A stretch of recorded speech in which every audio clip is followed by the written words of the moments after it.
Hey, welcome everybody. This is Sketch Zone Podcast. I am Carlos Gomez, and with us this week, kind of a bucket list item for Carlos, kind of thing.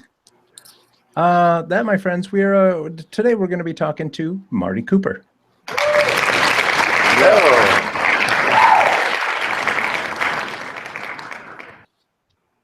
Hey, what's going on? Hey, what's up? Welcome to the show. Thanks for having me. So we're going to talk to Marty about all his wonderful talents and how he does those things. But first, let's welcome Jack Kasperzak. Hello, I'm back. This is exciting. It's going to be a good show. Agreed. I always forget to do this, so let me pull up my notes real quick. Because if you are, well, obviously, if you're watching live on YouTube, go ahead and use the chat panel. And if you're listening on iTunes a little bit later, we are available live, and you can interact with all of us and our guests during the show. But even while we're off, you can use the... That's right, folks. The Sketch Zone hotline. That's 408-SKETCH-8, 408-753-8248. If you're international, 011-408-753-8248, 011-408-SKETCH-8. I always forget that. But moving on. I think that's pretty much it, right? That's all the warm-ups and all that stuff. Jump right in. So let's jump right in. I'm going to share my screen because this is the part of the show that is the... Jack? Come on, share the screen. Say the word. Oh. The Sketch Zone Fun Prompt. Let's go up to the canvas here and let's get started. I believe every day's a good day when you paint. That's right. So last week we had mermaids taking their pet fish for a walk. Mm-hmm. This submission was by shitty artist. some goofy dude that just barely got in. Realized that there was something due and procrastinating. I like that. 1 hour ago, it even says it. Jeez. And then we had finally Bear Brains kicked in. Yeah, I love those nipples. Look at that. Yeah. He's got a dogfish instead of a catfish. See what he did there? Also some fish. Some alien taking his tank. hammerhead. Oh yeah, that's true. Yeah. So he came in nice and strong. Way to kick in, Nate. With the @Sketch Zone at the bottom there. Even hey, Dave Atsy. Cool. Yes. Dave Atsy. I like turtles. Oh, no. Thank you. It's just never the same. I'll say his name like out and about, and without that, I like turtles. You expect like a voice to come from the clouds. Yeah, some random kid runs up and says that. I like turtles. That's a So voluptuous let's do it. little lady. I know. Meow. I like her olive oil Oops. hair wig. How about It's it? like kind of Fleischer style. Little coral. And this is yours truly. Whoa. I wanted to work on some backflips and a crazy fish. And my personal hero. Yep, there he is again. Shiloh, just killing it It's as just- always. Just disgustingly awesome. That's awesome. I don't. Look at the fish's face. He's enjoying this. Let me see if I can zoom in real quick. That fish is just a jump of a lifetime. But look at this little guy. Our little, He just little crab friend. He doesn't even know what to do with himself. So yeah, that was a fun one. That was it. What's funny is this was the first time we've been doing this for what, a month and a half now, This is the first time that we picked the first. We did. We didn't The cycle first through topic, choices. and everyone killed it. So very nice. Good job, guys. With that being said, let me reach over for the official Sketch Zone Fun Prompt cards. I'm going to shuffle them ever so randomly. I don't even know where I was going with that one. Let me get this guy up here. All right, I'm gonna lay the cards out. There's 1, 2, 3, 4, and 5. Marty, my friend, if you wouldn't mind picking a random number between 1 and 5. All right, let's go with 5. 5. Yeah. We're gonna try and pick the first one. Oh, wait. Did we just? I think we have a late entry. Oh, we spawned somebody's interest. I do believe so. Where is it at on Instagram? Oh, this is hilarious. Yeah. Landon Wilson just barely. Yeah, it wasn't the last one. Just barely Landon. got this one in. Landon, my phone gave me a notification and just showed me this. However, this is Landon. She is getting hauled away. Her pet Hey, fish is look. a whale. He needed to make it clear. He did this on his phone. He's showing me up. I think I accidentally mentioned in one of our casts about tech. We were talking about tech and tools and all that stuff, and I was like, yeah, you can even draw on your phone, but who really can finish an illustration on their phone? Well, he's gonna prove me wrong. And if you go to last week's show on YouTube, Landon has officially called out Jack. He did. He did do that. Internet fight. So yeah, Landon, good on you. All right, so this week we have Number 5. Number 5 is a situation. Okay, what is the situation? He's a guy that lives in New Jersey. That's never going to get old. Walked right into that stupid joke. Okay, so a situation. A Sasquatch sighting by 2 terrified campers. All right, I can roll with that. We don't You need like to. that? We don't need to roll a new one. Someone tell Landon, get his phone out.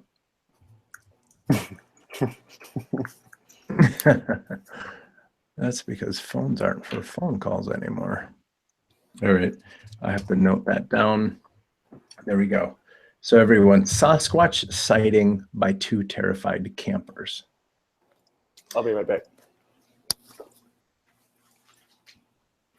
All right, I'm on it. Perfect. All right. So yeah, it was funny because on last week's show, we were talking about Landon drawing things on his new Note 8 and all this stuff. And there was a little bit of a doubt within the conversation, and Landon sounded off. And then obviously, so yeah. Like, I don't know if you've noticed, but ever since Landon moved to the LA area, he's a little feistier. That's what this place does to you. So welcome to LA. Man, I'm trying to figure out how to spell Sasquatch. Sasquatch. I just copied and pasted it in kind of all over the place. A T in it. Yes. All right. Marty, we were talking about technology and art and everything, and one of the cool things about what you do is you hand draw a lot, and you've been known for hand drawing on cells, like plastic sheets of paper for layman's terms. Do you get down with drawing on mobile devices and all that stuff? Not so much. Well, yeah, I guess I do. I do like the little doodle things on Instagram and Snapchat and stuff like that. I find it really frustrating to try and get anything that's more than just like, you know, a really simple line. Yeah. But those are fun.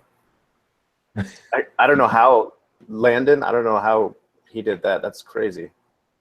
He's cheating, I think. I mean, I think he might take a bit. See, this is what we do to really invigorate the audience.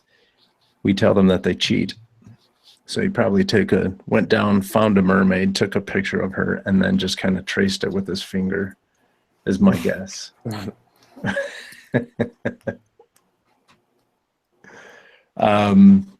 But no, technology is getting to the point where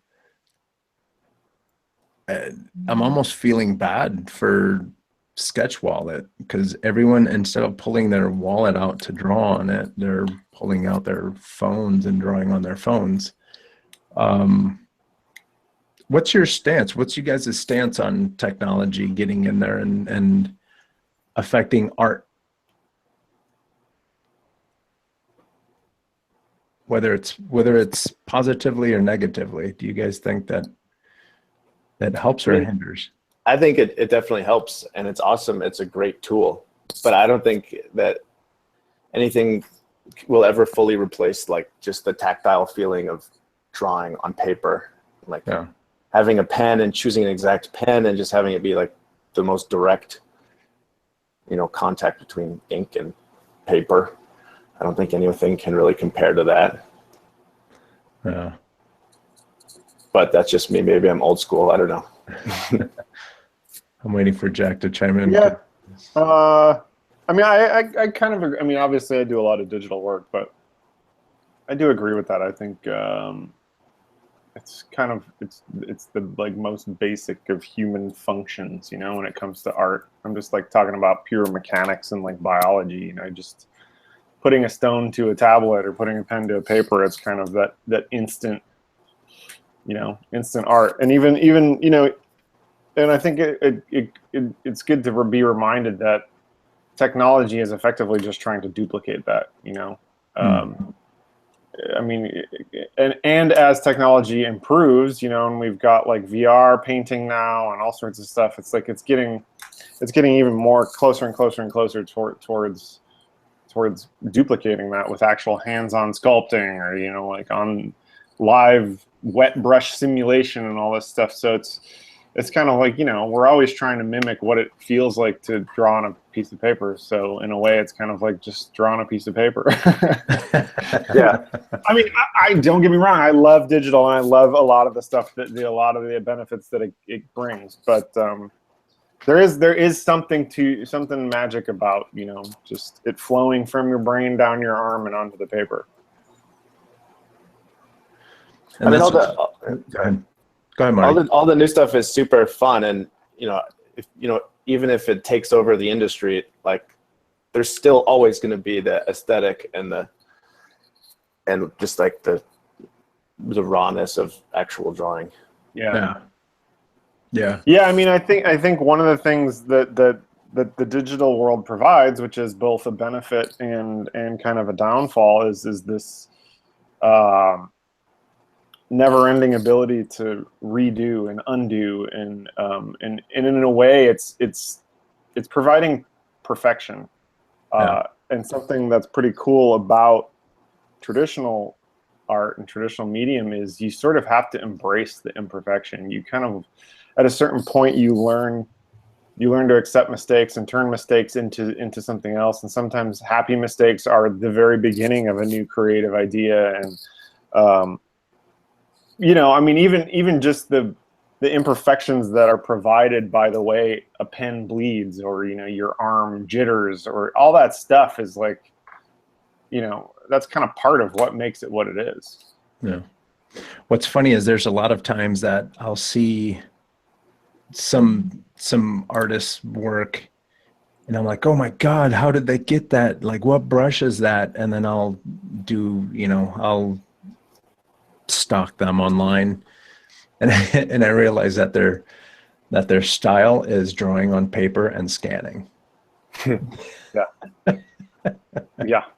That, I mean, I'm currently in like a little bit of a phase where I haven't been doing as much traditional work. I'll probably be headed back to it soon, but there was like a good 2 years where that's all I was doing. I was, inking characters, and then I would scan them, and then I would just post it. I may like cheaply composite it over like a wallpaper background, but the character itself was all pen and ink, and I would get constantly questions of, oh, what brush do you use? What program do you use? And I'm like, man, I'm just pen and inking. And they're like, oh, okay, well, what kind of pens? And I'm like, a Sharpie. It's like, they're constantly, in a way, I constantly felt like I was letting them down. Like all the magic is blown out of it. And it's just like, I'm just drawing on a piece of paper. That's too funny. Yeah, in the end, it's really just tools. Yeah. Yeah. Kind of about the ideas. And one of the things that I really like about, or that I find, I can do everything I do traditionally, I can do in the computer without a problem. But I find the one thing that I can't do on the computer is like brainstorming, just pure like, without thinking, like just scribbling, jotting down ideas and brainstorming and like really loose sketching is, for some reason, I slow down on the computer, and my line gets more specific, and I don't have that super fast like brainstorming capacity. Yeah. That I do traditional. Yeah, that's one of the challenges that I always find too is I as a matter of fact, I just finished a commission today. And the guy wanted something. It was a cartoon of him and his wife, and I was like, all right, cool. So I jump on the computer real fast, and I started like scratching it out and getting it done, and then I thought I was struggling with it, and I was like, what am I doing? I went and I got my sketchbook, my pencil, and I went outside, and I just started scratching away, and finally got something that I liked and delivered earlier today. But yeah, I mean, there's a lot of old school designers and animators and illustrators and stuff that always their coaching tip, I guess, would be step away from the computer before you start anything. Go outside and do something outside. Let the ideas flow naturally rather than forcing it with Photoshop. Dave said, if I haven't done traditional work in a while and start sketching again, I find myself tapping my paper to undo and try to pinch. I was doing that the other day. It's become such a habit. I was literally tapping the paper trying to undo, and I'm like, yeah, I can't do that. Yeah. I do a couple things. On my Cintiq, the undo is right there by my thumb. So if I'm drawing traditionally, I'll undo, but it actually makes lead come out.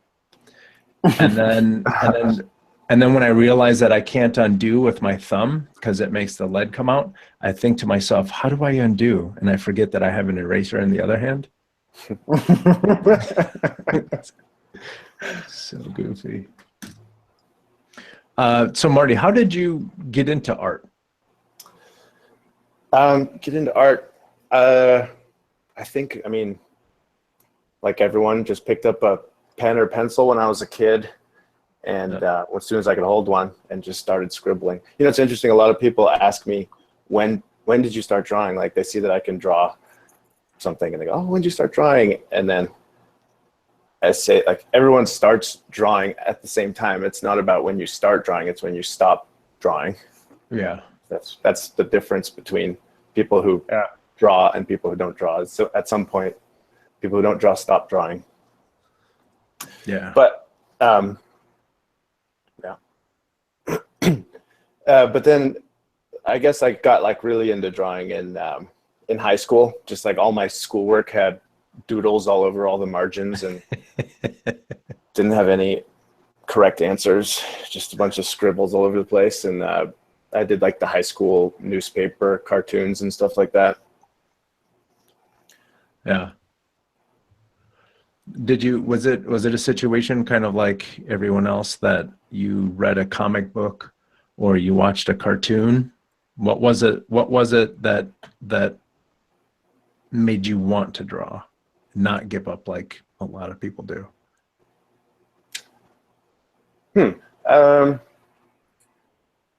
Yeah, I think like I was getting into, never really was big into comic books. I know that is gonna, whatever, not a. No, you and me are on the same. You and me are in the same. Yeah. We never had enough money for me to go out there and spend money on a bunch of comic books. Yeah. It was always like go, you know, borrow it from a friend or something. But I don't know, the aesthetic of like the comic book hero thing, like DC and Marvel, never really appealed to me. I was more of like really into like Ren and Stimpy and like whatever, Animaniacs and like all those just goofy animated TV shows. Yeah. That's the kind of stuff that made me want to draw, and like Sesame Street, stuff like that I would watch. I used to be really into like stop motion stuff before I was into drawing. Drawing kind of, I feel like, came a little later, like seriously drawing. But before that, I was always making little stop motion films. And then I got like really heavy into Photoshop. Like The Photoshop happened. yeah. Yeah. I love Photoshop. But Photoshop is really, really cool. It's almost too much though. It's almost too much. You get wrapped up in the, you know, like everyone who's getting into it, that they're after that certain look, they get wrapped up in, you know, what is that brush? And if they can't quite get it to look the way that they want, they give up, or they you know, whatever. Whereas I've been working with Sketchbook Pro quite a bit. And that's just, I mean, here's a pencil. It looks like a pencil. It reacts like a pencil. Here's an ink pen. And everything is really super simple, cut and dry. yeah. You don't need, like, Photoshop is just a beast. I love it, but it's a beast. Yeah, when I was into it as a kid, I was actually not drawing at all yet. I don't think like the Cintiq had even been invented or anything, but I was just super into photo manipulations. Mm-hmm. So I was doing this website. It's still around, actually. It's called photoshopcontest.com. And they give you like a source image, just like a random image of like a flower pot or something. And then everyone would take the same image and do anything they wanted with it. And then people would like vote on the winners.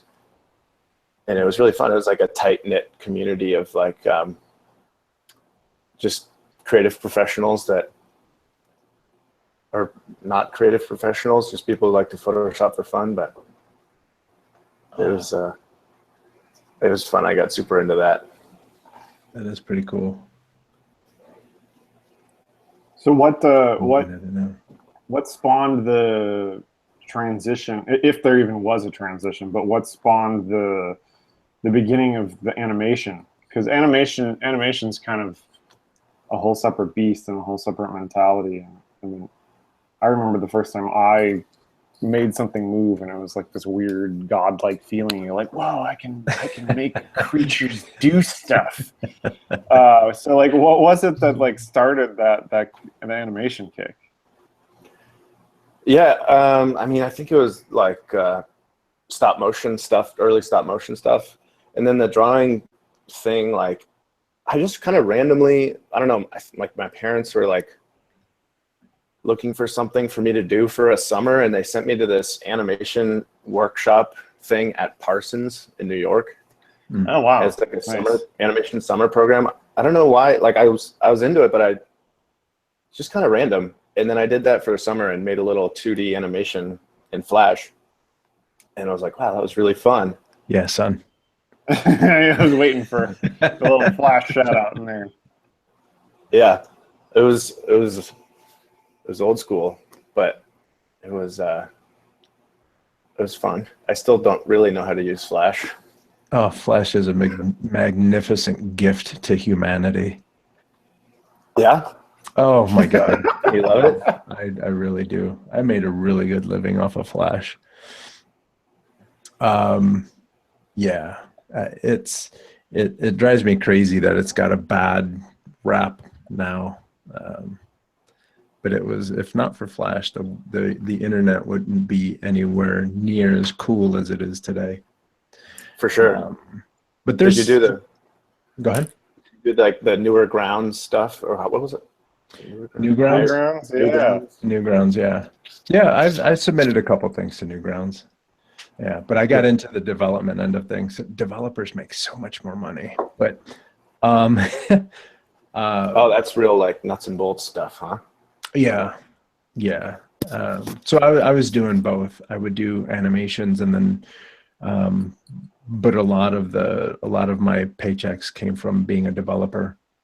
And then what was cool was the animation techniques that I was using at home always came in handy for when you're building different websites and stuff, because just understanding movement and motion and all that stuff, it separates the creative person's projects from the real, the real tech guys. They don't mind it if a screen just pops into place, whereas I was moving things in and anyway. So yeah, Flash is kind of amazing, and there's still a lot of studios out there that are using it for cartoons and stuff. So they changed the name though, didn't they? They like animate now. Yeah, I animate, but I always said, I was having a conversation with Jack about this. I feel really weird saying, "Oh, I animated animate." Yeah. It's It's a really weird marketing choice. Yeah. It's like, I take a nap and lay down. Like, so dumb. But hey, I've been using TV Paint. Have you used TV Paint? Yeah, Jack I love TV. always sings its praises. I haven't used it in a while. I just haven't kept up with it. But there was a good 3-4 years I was really into it. Yeah, it's the most amazing it like replicates the 2D animation process better than anything I've ever used before. I watched like a 10-minute tutorial on it, and then I got it. That was it. Like I could animate anything I wanted, I mean, as far as just frame by frame animating, like 2D stuff. It was it's like the most intuitive program. It's really good. That's what Jack says. But I don't have an extra, what is it, $2,000 for just laying around. Yeah, it's ridiculous. I want to use it so badly, but I mean, there's no trial period. I don't think, none of that stuff. Like, you got to come in with the cash in hand. Yeah, it's crazy that it's that expensive. Yeah, and then you have to. No, go ahead. You have to have like the dongle thing. Like they send you a little USB dongle, and are they still doing that? Yeah. Oh boy, So you got to pay for the dongles somehow. Yeah, it's weird though, because it's not really. It's hardly an industry standard. I mean, I know it's really big in like the French market. A lot of the French animation studios will have TV Paint. And a little bit in the UK, but it's like it's probably really hometown discount though. Right. They're like, oh, you're French. Here's but savings code France. It's really a great, well thought out program. It's clearly like when they were writing that, they had either the guys who wrote it were also animators, or they just had really good consultation, because it feels really natural as compared to, I mean, I've played a little bit with Toon Boom Harmony and all that stuff, and even Flash. I mean, Flash comparatively, I feel was a little cumbersome. I mean, and Flash is particularly simple, but I just felt like TV Paint would just nailed it with the feel of traditional animation. And that's the thing about Flash. Like if your cast members, or if your characters are moving side by side, it's it's pretty powerful. But right when you start moving, right when, like if I'm moving my hand in front of my body like that, that's where it breaks down and it becomes cumbersome. Yeah. And I'm of the mindset where if it's going to take me longer to animate something, using Flash or whatever, but using symbols, then I might as well just hand draw that and get it out the door. Yeah. And you can do that, but then, you know, things get goofy. But so for all the stuff you're doing online, the stuff you post on Instagram, and I mean, you know, the kind of the animation stuff you're known for, I'm guessing that's literally paint on, or, you know, ink on a plastic cell, right? Yeah, exactly. Well, yeah. So I mean, I started doing that because I hated computer animation programs and software, and this was just easier for me. They came out with this app on the iPhone called Stop Motion Studio Pro, and it's got onion skinning. yeah. So, and at the time I was doing just still drawings and holding it up to the camera and taking a picture and then posting that on Instagram. And then I got this program and I was like, I wonder if I could try to animate it, and didn't think it would work at all. And threw together, made some bunch of cells and shot it, and it to my surprise it worked, and then my hand didn't look too jittery or get in the way or anything. But yeah, I mean, it's all drawn on old school cells. I can show you. I have some cells here. Here's a SpongeBob. Yeah. But yeah, I just draw on one side with a Sharpie, and then on the other side. What? Sharpie sticks pretty good on the cell. Yeah, I use this one called. It's like a special CD DVD version. Oh yeah, nice. They don't make them anymore, which is kind of a bummer. Whoa. So do you have just like an obscene amount of them, like in your garage or something? No, I've got like 8 left. Oh my God, what are you gonna do when you're out? So everything that you're creating is like a Hombre McSteez limited edition. No, I think that they just renamed it something, but I can't find the Sharpie that they renamed it to. I've tried a bunch, and Sharpie claims that they still make it, but I can't find ink like it. Everything else is like has like a little bit of like a purpley tinge to it, but this comes out on plastic just like pure black. Nice. But yeah, only 8 left, so we'll see. I don't know, but I haven't been doing the cell animations as much lately. So what, I mean, besides software, what got you into wanting to do it on cell? Did you just have like a shitload of plastic laying around and you're like, meh, let's go ahead and use this? No. I mean, I went out, I mean, you know, like doing the stills and stuff. I had the cells. I was already making basically cells and then just shooting a single still. And then deciding to animate it was just kind of a challenge, you know, just to see if I could do it. And the what was I going to say? Oh yeah, and then like the actual animation of it was really cool because it was all very like tactile animation because I was doing stop motion animation in the background to make it look like the characters were interacting with the background. And there was like just a really like I didn't have to do much thinking about things beforehand. I could just draw it in animation. Like I pretty much would just do like a rough drawing of the background that I was going to be animating, and then draw on the cells, or create the animation, like without even measuring it or measuring out anything. And then as I shoot it, I can just kind of adjust my hand so that the animation fits.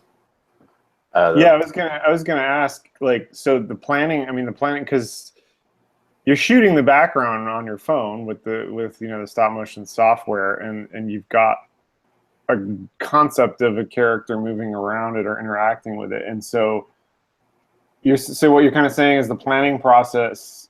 So do you plan it like on site in front of like whatever you're doing, or you have the photographs done first?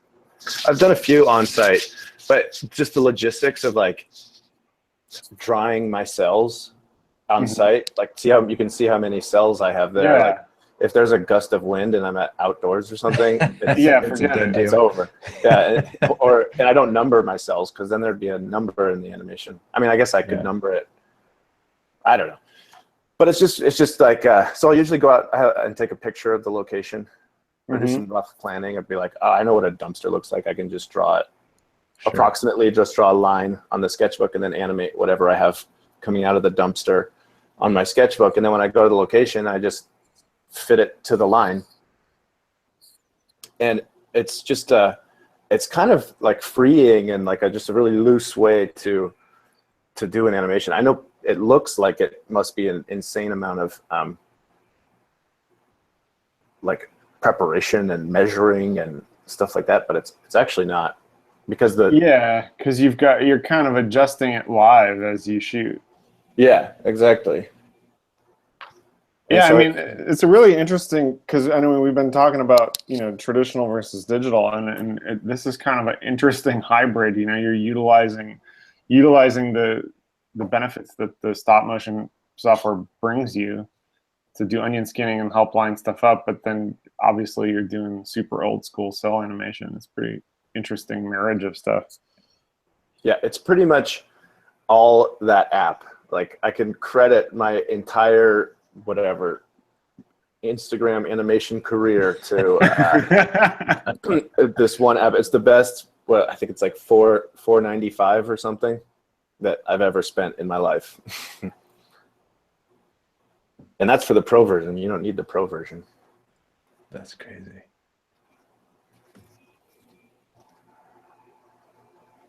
I'm sitting. I got caught up they're just watching the animation. They're so good. Yeah. Where do you find your inspiration? Like you just sitting around and you're like, this thing here looks like it needs to talk. Kind of. It's more like I'll find a background or something that I haven't animated yet. Yeah. Something where there could be an animation, or something that I can animate. I can move like stop motion on. So every time I'm like, I'll just go out and walk around and just look for things that I can stop motion animate on the street. Yeah. And then I like take a picture of that for reference. And then I go home and look through my photos and brainstorm just like nonstop. I always am doing like, even if I'm not looking at a photo and brainstorming, constantly brainstorming in my sketchbook, just doodling random ideas and things. So it's a combination. Sometimes I'll have the idea first and then go find the location and shoot it. And a lot of times I'll find a location and then just brainstorm like, oh, what would be an interesting animal or creature or something to happen here. And it's ones like this small clip here that just blow my mind of your unique talent and whatever is going on in your brain, where if you're listening on iTunes, he has a gift wrapping tube, comes and unrolls itself on the floor. A box shows up, the gift wraps itself around the box. Then the present then puts a bow on its head and walks off. Like that's and it's going from animation to real stuff to back to animation, and it's just so clever. Thank you. Yeah, I think for that, the Christmas wrapping paper one, like that one definitely came from my sketchbook, where I was like thinking of holiday things and then drew like a wrapping paper that was like just passed out kind of flat on the floor. And it'd be funny if it was just a funny drawing, or the drawing made me laugh. And then I said, oh, what if it like rolled around? And I don't know. So usually I just brainstorm until I do a drawing that makes me laugh. Yeah. And then once it makes me laugh, I'm like, okay, why not? That's the one. And then I usually realize that that if like, because they take a lot of work, and like it takes a lot of drying time and painting time, and if I'm not like halfway through the animation going, what in the world am I doing? Like, this is the dumbest thing ever. And then that's a good sign when this is the most ridiculous thing. I was gonna ask, because I mean, these obviously take quite some effort, and like, okay, I mean, that was the barf a cat, like working with live animals, like it's what happens when they go wrong, or like, you know, you've done all this prep work, or you know, half a dozen drawings or 300 drawings or whatever it may be, and you know, you're on site and you're shooting it, or I mean, have there been ones that you've thrown away or you just aren't feeling? Oh, tons. Yeah, I mean, usually I shoot each one like 3 or 4 times, and until, you know, I get it right. Like this one, the butter on the pancakes jumping. Yeah. I ordered a stack of pancakes. I ordered 3 of those stacks of pancakes. You're like this crazy guy. So for that one, what I had to do was push the stack of pancakes down. So I was like just punching them like with my fist, squishing them down, and then the animation just loops, so it looks like it springs back up. Right. But then after every time I shot it, and it wasn't lining up right or something when it looped, I'd have to order a new stack of pancakes, and I just shove aside this like smashed thing of pancakes that was all flattened out, and then the waitress was like, "What the hell are you doing?" But I showed her it afterwards, and she was like, "Oh my god." Magic at Denny's. And so you sit there with your phone and you just draw and put everything together? Yeah, I mean, well, it's mainly most of them are all drawn out beforehand, except for this one. I drew this one at a Chili's across the street, the lizard eating the plane. Because I found that pole. I originally wanted it to be like just a frog that reaches out and grabs the plane, and then I found this pole, and it just made it framing a little better. So I went and redrew it. That's awesome. But for the most part, I arrived to a place with a stack of cells. Yeah. And then, so you're walking into Denny's with like a big stack of plastic cells and just, can I have 7 orders of pancakes? Yeah, I mean, it's weird. Like, you'd think more people would be like, "What are you doing? This is weird," or something. But no one really ever says anything. Like, everyone's just like, "Okay, that guy's over there doing his thing. Must be like a college student or some." Right. Especially now, you know, when everybody's on their phone and everybody's doing some creative thing on their phone, that it's kind of. They're probably happy that you're not doing anything ignorant, because there's a lot of people out there making some goofy videos of mistreating people or pranks and stuff. Probably just excited that they don't have to call security. Right. Yeah. You're just minding your business and doing your thing. Yeah, totally.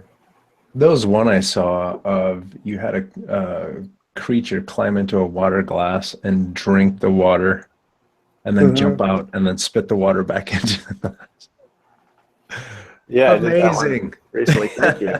That was fun. I was just playing around with dry erase markers, which was fun, but it's also challenging because you have to erase the previous frame, so you don't have much to go off of. We have to go back to this because this one is just brilliant.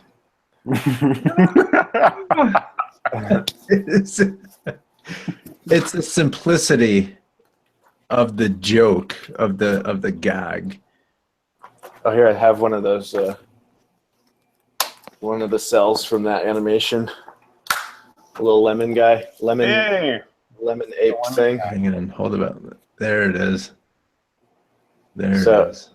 You can see, like, so the front. Actually, wait. Let me shift to my down shooter here. Uh-oh. Fancy. That's right. Welcome, technology. Yep. Oh, wait. I should do that too. I should, because I have a second web camera. I can totally whoop. Watch. See, me trying to be inventive. I'm going to break something.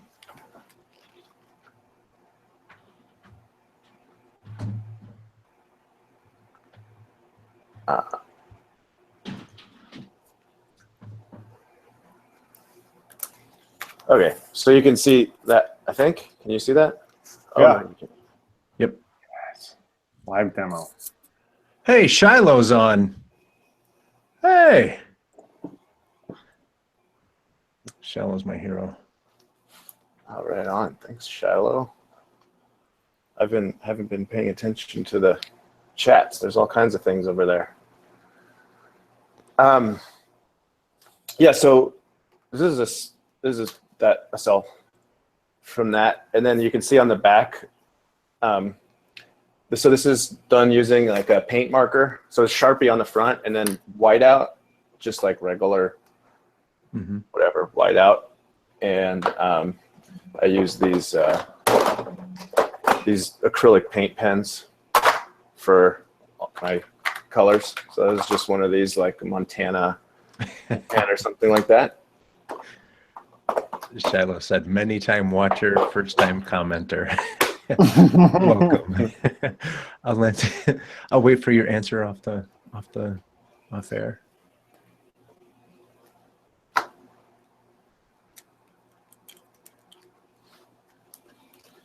Yeah, before it was all white out. Ah. It was all the white ones are white out. You can see the.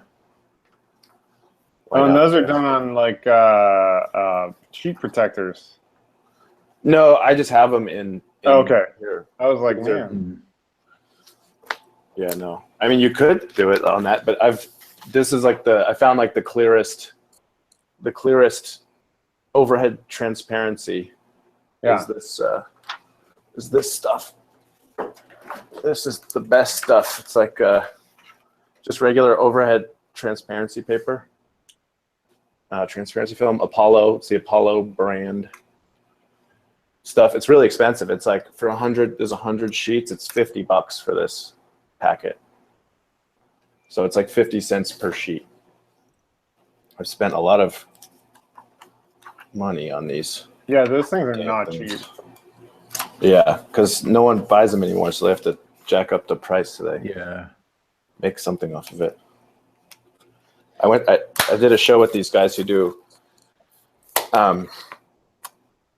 like actual projection art on overhead projectors, and they do like cutouts and like puppet shows and stuff like that. And we were like, well, we're like the only two people that still use these things. Like, we're keeping them in business. There's the cell manufacturers like, oh, come on, Hombre, keep making stuff, keep making stuff. There was a time when I bought just like a giant box full of them. Yeah. I think it was like, what was it, 5,000 or something? I don't know. Whoa. But I went through all those. Have you ever been approached by like any Green Party people talking about how wasteful your animations are? Oh, no. No. Well, I mean, I still have them all. Yeah. I'm not. I haven't thrown anything away, so I don't know if that's very wasteful. Yeah. I mean, I don't know. I mean, traditional animation. Not just throwing them in wasteful. the ocean. Yeah. But it is. It's probably not the best thing for the universe. But I disagree. This is amazing stuff for the universe. Yeah, I mean, if a museum would ever be like, "Hey, Marty, can you just come like put your work up on these walls?" Like, you're legit ready to go. somewhat, yeah. I did a show, like an art show in San Francisco, and had a bunch of stuff framed. And that was fun. I didn't sell very much, but yeah, I have like just boxes and boxes, like, like waist high file cabinets, 3 of them filled with cells. So if anyone listening wants to owns an art gallery, I'm all for it. I was looking down your Instagram to see when you started, and it looks like your very first post with any kind of we'll say virtual reality. Mm-hmm. That's a hot topic. When was this? This was. I like to call it augmented reality. Augmented. I love it. December 21st, 2012. You had Was that the sheep one?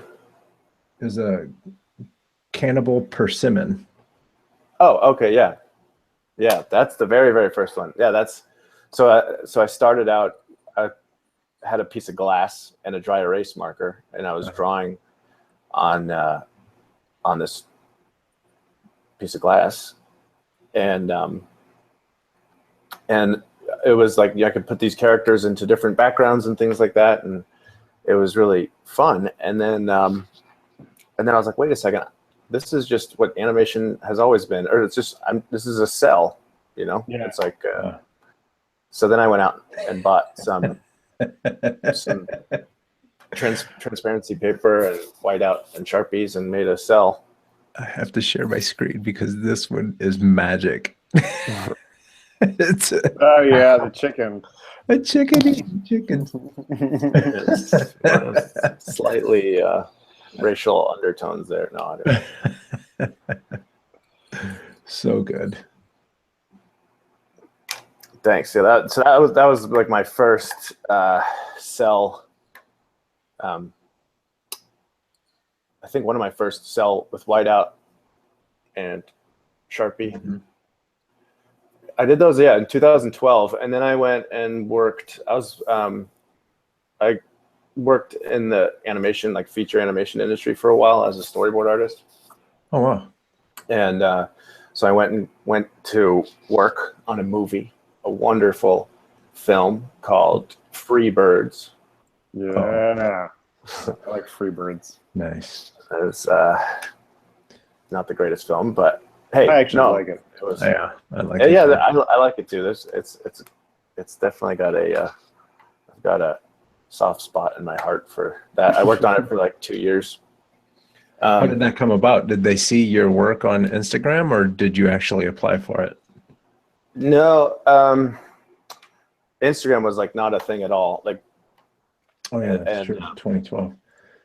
I went to school. I went to San Jose State, studied animation, and then got out of school. I got a story apprenticeship at Blue Sky Animation Studios in New York. Mm-hmm. And then at Blue Sky, learned. Have you ever heard of Steve Talkowski? Talkowski? No. No. He was an art director out there. Oh, okay. He's a friend of the show. He's been on a few times. Anyway, Oh, cool. Sorry for interrupting. It's weird. Out at Blue Sky, the story guys and the art guys are like on completely separate wings. Yeah. I think they might have changed it now, but when I was there in 2011, it was we would like never see anyone over there. It's like going into another studio. But that was super fun. Like just so much talent out there, and I learned a ton just like watching those guys and doing some exercises and stuff. And then from there, had some friends. I had a friend that was going to be a head of story. This guy Jeff Biancalana, who I went to school with, and he kind of mentored me a little bit. And then he was going to be head of story on the Freebirds project. So I went there and started on Freebirds, like in the very, very beginning of the project. Mm-hmm. And all the way through to the very, very last storyboard panel. It was super fun. Got just to see the whole process.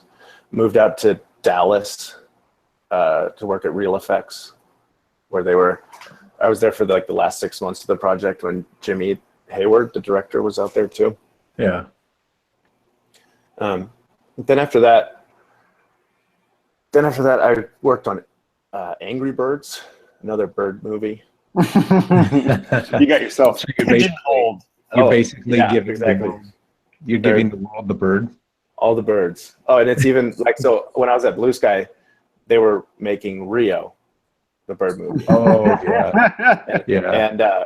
And before that, my senior film in school was called The Bird Photographer. It was about birds. It was about a bird photographer, this fat bird. And then so then I go to Rio, and then I go to Angry Birds, and then I went to Freebird. Oh no, yeah, then I went to Freebirds and then Angry Birds.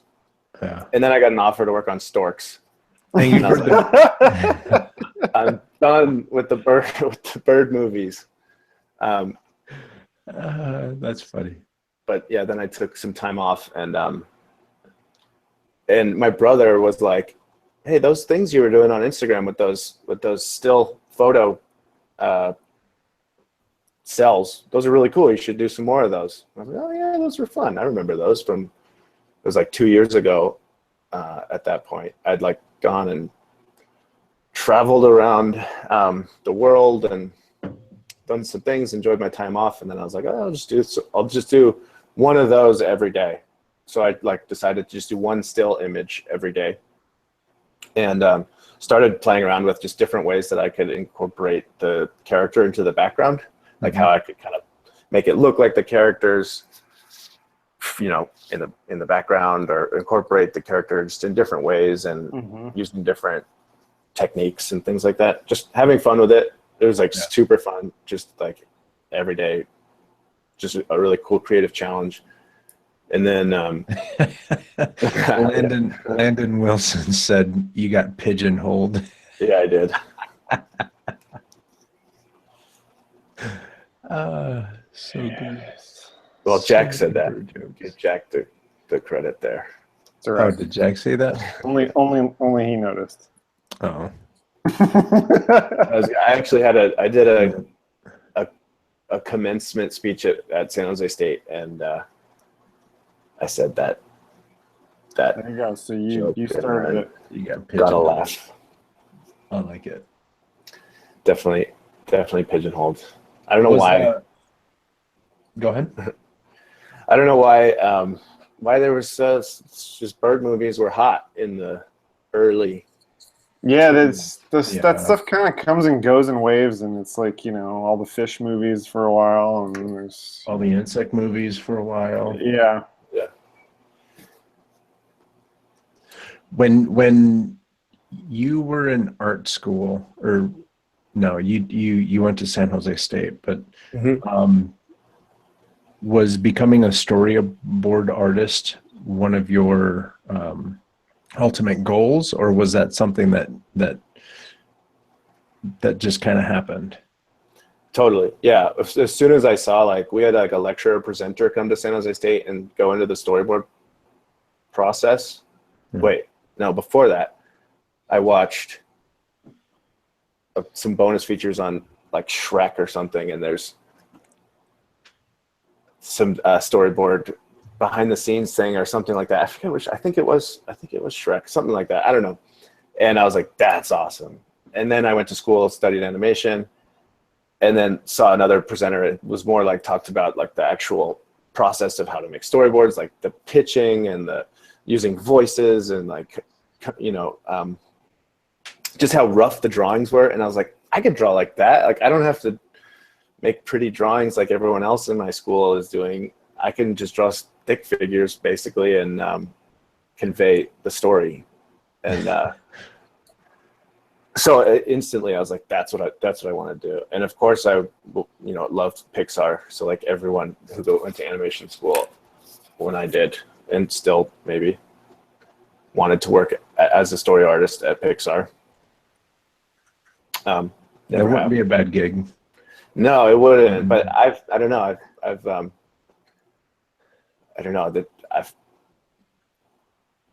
don't know if it's the same as it was, but who knows? Yeah. But I'd give it a go. I'd have to go in with my eyes wide open, but that's. You've worked with a handful of studios and stuff. Have you ever been in a situation where the studio was pretty small and then it grew, or it got consumed by a bigger studio? Have you ever been in that situation at all? No, No, I haven't. because basically the culture of a small studio, a lot of times is really cool, really loose, and everyone is, they understand the process and they're passionate about the project. And then kind of like a larger corporation comes in and starts messing with that culture. Yeah. Yeah. I mean, I haven't seen it so much like with the culture, but I've definitely seen it with the creative project. Like, people coming in and saying, let's do it this way. People aren't going to like that. That's not the way we should go. And just having to throw out a bunch of stuff that like everyone who was creative on the project really loved. And then there's, people who aren't maybe creative people, or they like to think they are,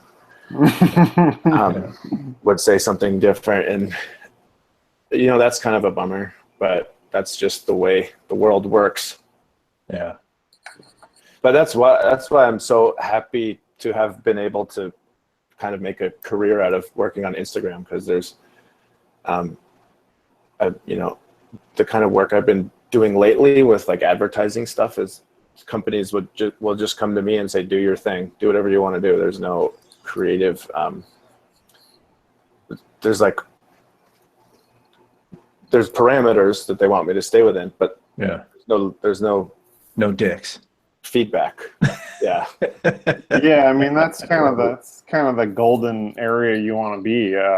Someone coming to you for you, and it kind of gives you the creative power and the strength. But let's talk about, because I think it was with you, Jack. I was having that conversation with this project that I just finished. It was kind of like the guy's like, "Hey, I saw your work. I really like it. Can you do this for me?" I said, "Yeah, sure." And then I was like, "Is there anything in particular that you want?" And he goes, "Nope, you're the creative. You do it." And then it's almost paralyzing when you give me that much leeway. Yeah. Yeah, I mean, if you have absolutely no parameters and no guideline, it is a little bit like, opening up that blank page and freaking out. How do you tackle that situation, Marty? For me, like the blank page thing is that I was like, actually the theme of that speech I gave at school was like that, just like learning how to tackle that blank page. Yeah. And just, it's not about figuring out what to do with that blank page. It's just about doing something, just starting and drawing and diving in. And like, for me, like I'll just scribble meaningless lines, nonsense for pages and pages until I come up with something, or, I find a shape. It's just a matter of getting your brain started to thinking about stuff. And then you get into this world of chasing, following different directions and pathways and seeing where those lead. But you have to take a step into a direction. Doesn't matter what direction, but for a lot of people, they overthink what direction they start off in. But if you just start scribbling random lines, your brain you just got to like trust the creative process kind of, and let your brain find things that you are interested in doing. Or give yourself parameters. Like if like for that Pringles thing, it was like I had to have a Pringles can, so I just drew like 1,000 different Pringles cans in different shapes and things, and different directions, whatever. And so for me, like my motto thing is always don't think, draw. Just start drawing. Like let your hand lead the way. Let your hand start coming up with random lines and shapes, and then your brain is going to connect things and start to jump around to different ideas. Yeah. Do you guys do similar things when you're brainstorming? Yeah, a lot of times fine. Yeah, if I something, I'm sitting there and I have this idea and I want to go do it, and often if I go down sit down and try to actually do that specific thing, I kind of paralyze myself, and I end up kind of forcing myself into doing something else. Yeah, I think that's kind of a good way to think about it. Like if you think about it and you kind of overdo it, you're kind of killing that muscle memory skill, that kind of flows that we were talking about earlier, that flow from the brain. I mean, obviously, you know, there's a certain amount of research and good stuff to be done, but yeah, if I'm struggling with like just that empty page or something, I keep drawing the same thing again and again, and it just sucks. Sometimes it's just like, just do something else and just do it and let it go. I mean, that's where those like scribble, you know, the scribble tests come from, and like making something out of nothing and all that type of, those type of exercises come from. And I've always loved those. I remember doing those in elementary school with friends and stuff. And I think those are really valid, because it's just like a scribble just comes from nowhere, and then all of a sudden, you know, your brain is built to find patterns and connect the dots, and you know, so you just get something on that page, and it goes a long way. And I think that's one of the things, one of the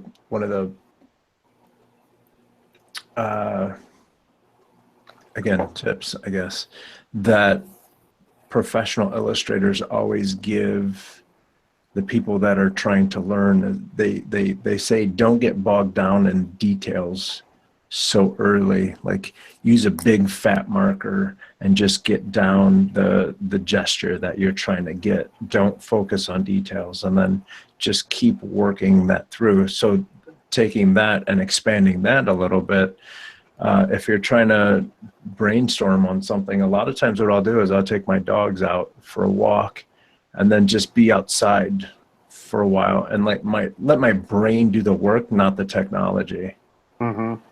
And you know, it depends on what's happening, but there's been a few times where I'm out and one of my dogs will do something silly, or they'll do something that triggers an idea, and then that's where, you know, you go from super abstract and you start narrowing it down. And that's one of the really good reasons why, you know, Landon walks around with a drawing app on his phone. I have a sketch wallet and all this wonderful stuff, because when inspiration hits, you want to write it down, at least a couple notes, for when you get back to wherever it is that you can start solidifying that idea. And then sometimes just straight up surfing Instagram, you know, just I won't draw anything. I'll just flip through or do a Google image search for whatever it is that I'm trying to draw, just to see what other people are doing. And a lot of times it's to see what's already done, so I don't do that.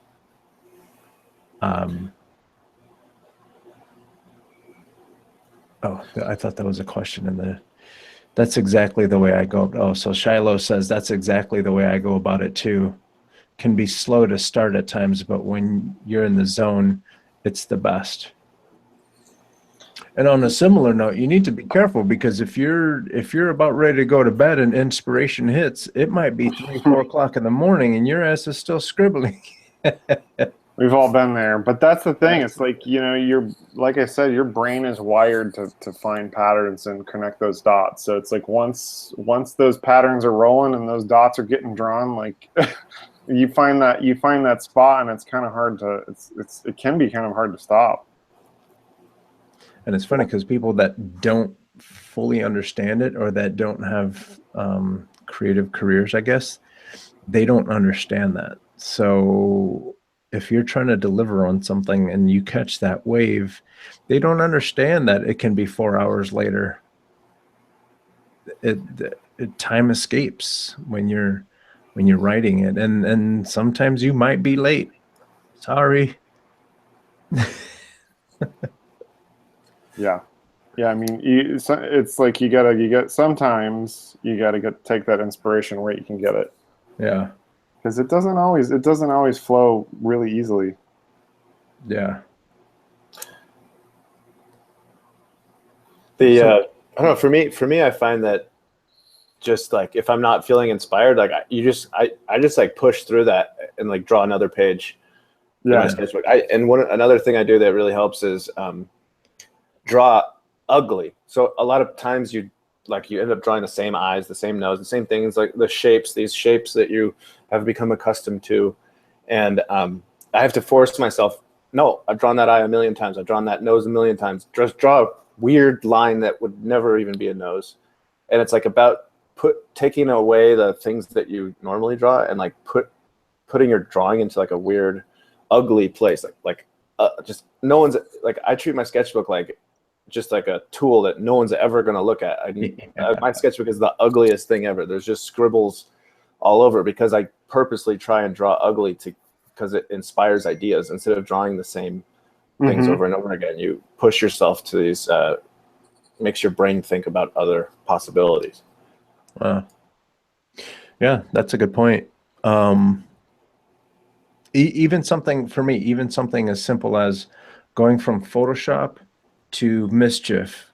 If that's not working, then I'll go to Sketchbook Pro. If that's not working, I go to Paper. If that's not working, I go to iPad. And I just keep forcing myself through. And you have to have the confidence knowing that you're going to be able to pull this off.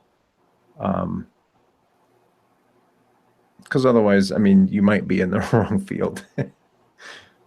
Yeah, I mean, some of it, and I don't even know that confidence is necessarily the right word, but you just gotta, I mean, maybe it is, but it's not necessarily confidence in yourself. It's just kind of confidence in the experiment. I mean, a big part of drawing and art and stuff is an experiment, and you're just kind of exploring your brain and exploring what your hands can do. And some of it's just kind of, it is literally having confidence in the process and just letting it, and you're going to produce a lot of crap. I think that's something to not be afraid of, and something a lot of people don't talk about. I mean, I know we've got the sayings like, you got to do 10,000 bad ones before you, whatever. But I mean, most people try to ignore that and glaze over it. They don't post their crap.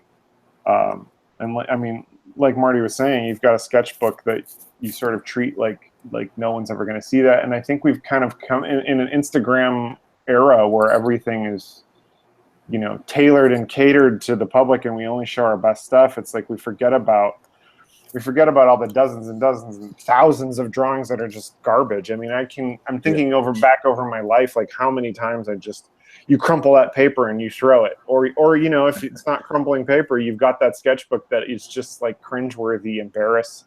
You would never want to show that, but that stuff is all super important.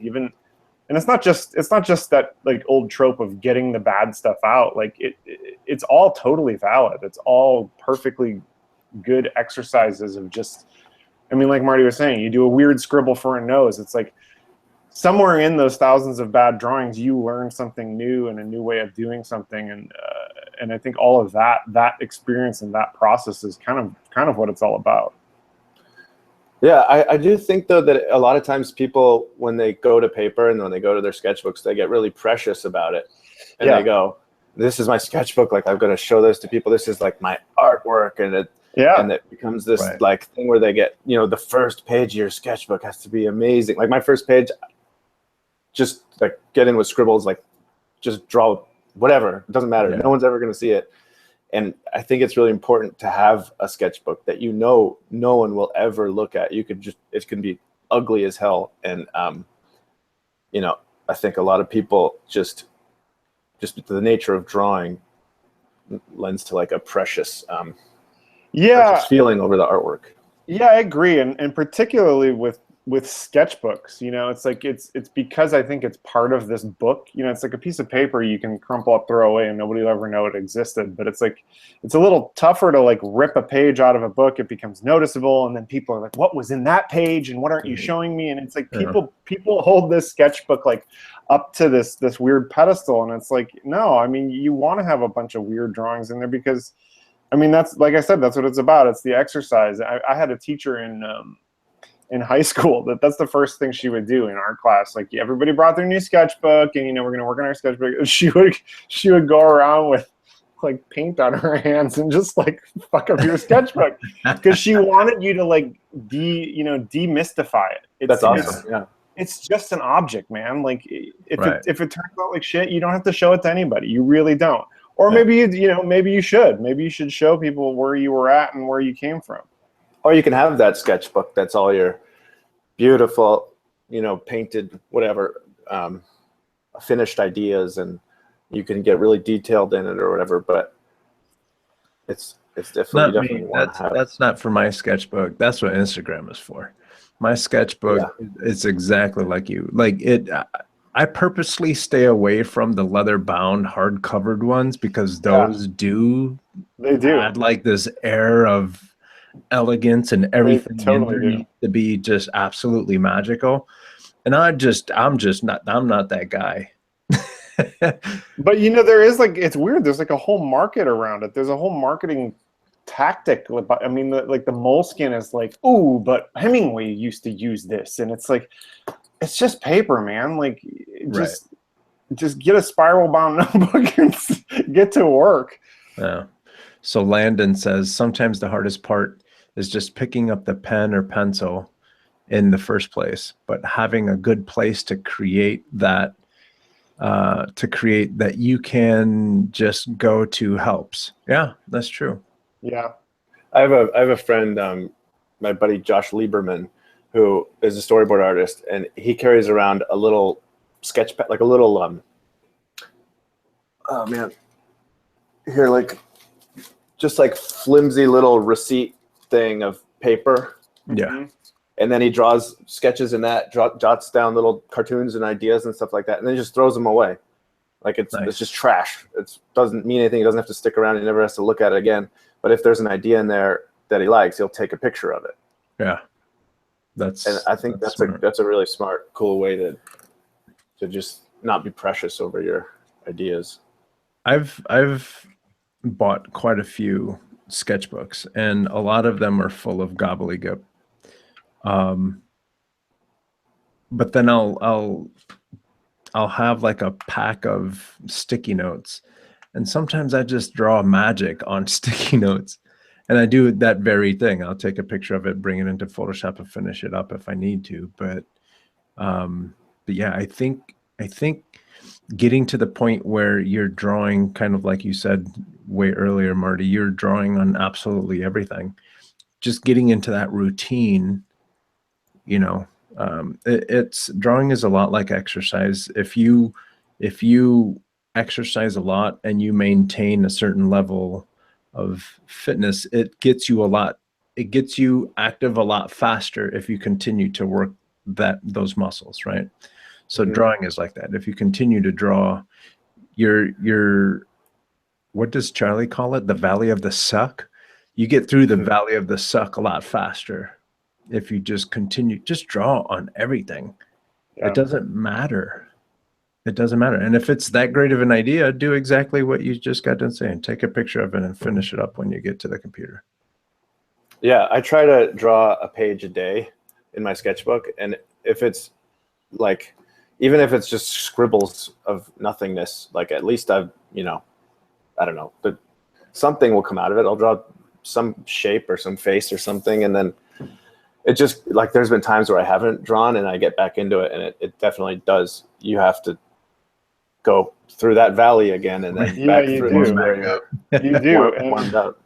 I mean, I think artists are really prone to, depression and down slumps and kind of these total lack of motivation moments. And just doing it is a big part of fending that off. I think it's really easy to get down on ourselves, like, oh man, I'm not as good of an artist as I used to be, or I'm not as good of an artist as I want to be, or, and it's like just that routine is kind of what helps, because a big part of, producing art is kind of clearing your mind. I don't know about you guys, but like, I don't do this because I get paid all that much, and I don't do it because it's like I could have been a banker. It's like, it's kind of, my brain is kind of always just thinking about this stuff. It's thinking about like a drawing this or a story that or a character. Like, it's just kind of the way my brain works. And the only way to kind of calm all that chatter is to get it out and put it on a paper. And I think a big part of that is that process, that routine, you know, finding your little,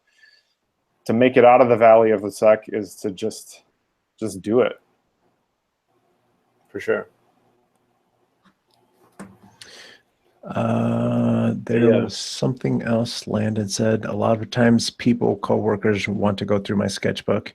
Then I show them, and it's just a bunch of crap drawings and studies of trees or something that they don't quite understand. Yeah. It's funny because I purposely, I don't know if it's on purpose or not, but I don't hold any of my drawings really valuable. You can't. You can't. Because there's going to be someone that sees something about it, right? Or they want to talk about it or pick it to pieces. But you know what's funny is if you look at, you know, the Impressionists, people were picking their pieces apart too. If you look at Picasso, people were picking his stuff apart too. So, and those guys are considered masters.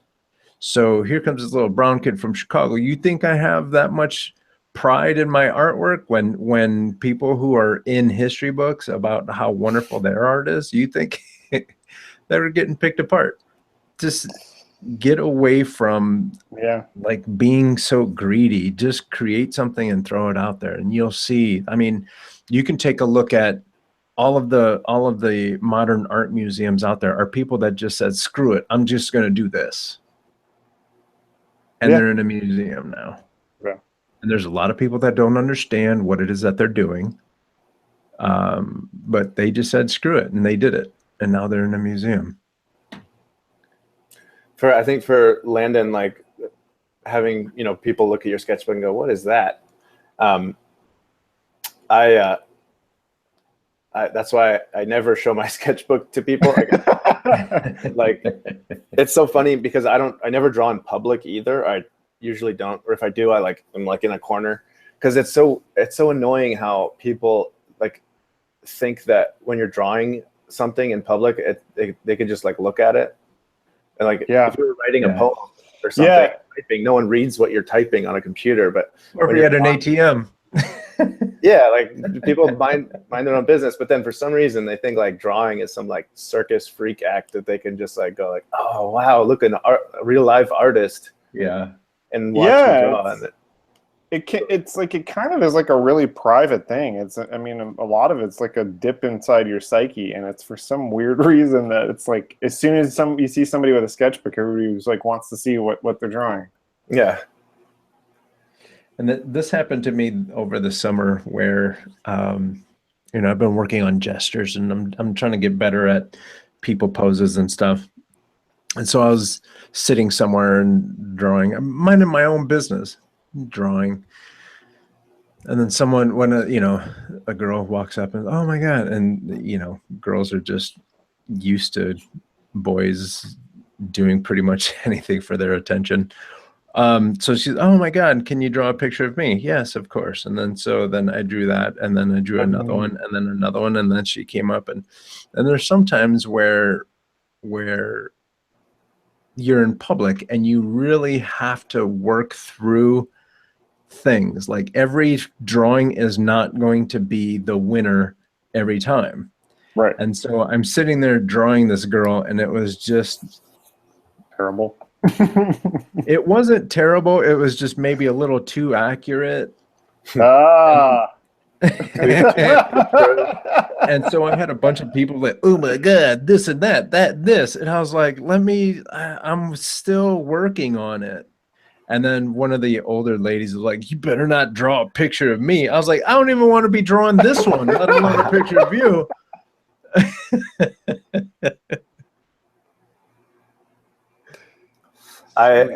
My drawings are so ugly. I just say because I draw caricatures of a lot of people, but I don't draw girls when they ask me to draw them. Because I just draw really ugly. That's a trap. Yeah, it's a trap. Every single time the girls say, that's not me. And how freaking egotistical is that? Like, you see someone drawing and the first thing you say is like, draw a picture of me. Yeah. I fall for it though. Not all girls. I mean, that's like a totally. generalization. But for the most part, it's just it's just funny how a girl will be like, "No, it's fine. You can draw me be as mean as you want," and then I'll draw them and be like, "Oh, that's funny, but that's not me. It doesn't look anything like that." And then I'll draw another girl and they're like, "Oh, that totally looks like her, but that's not." Right. But it comes out like, fast. I'll draw a picture of a guy, and they'll like it's fun because if they have a big nose, you can accentuate that nose and the hair and all that stuff. Watch it. And they're like, "Oh my God, that's." I mean, even if you make fun of them a little too much, they're like, "Oh, okay, well, shit, you got me." But a girl, if you don't come correct, man, like fire and brimstone comes out. Yeah. And yes, I'm giving you my stories. That's what happens to me a lot. Like if you draw a girl a little too fat, they will come and get you. But then what sucks is if you draw them too skinny, then they talk about you. Oh, is that really what you see? Like, oh my God, no, please. Told you. You gotta practice getting like a really good like Disney princess drawing down, and then you just do that every time. And then you get the ones like I drew this one, and I drew her like a. She wasn't huge. I don't even know how to be not disrespectful right now, but she wasn't huge, but she was big bone, right? And I drew her almost like a thick Jessica Rabbit body. And she was like, "Oh my God, I want to F myself. I love it." I was like, "Yes, that's the one." Yeah, I know, Landon. Yeah, I am treading on thin ice.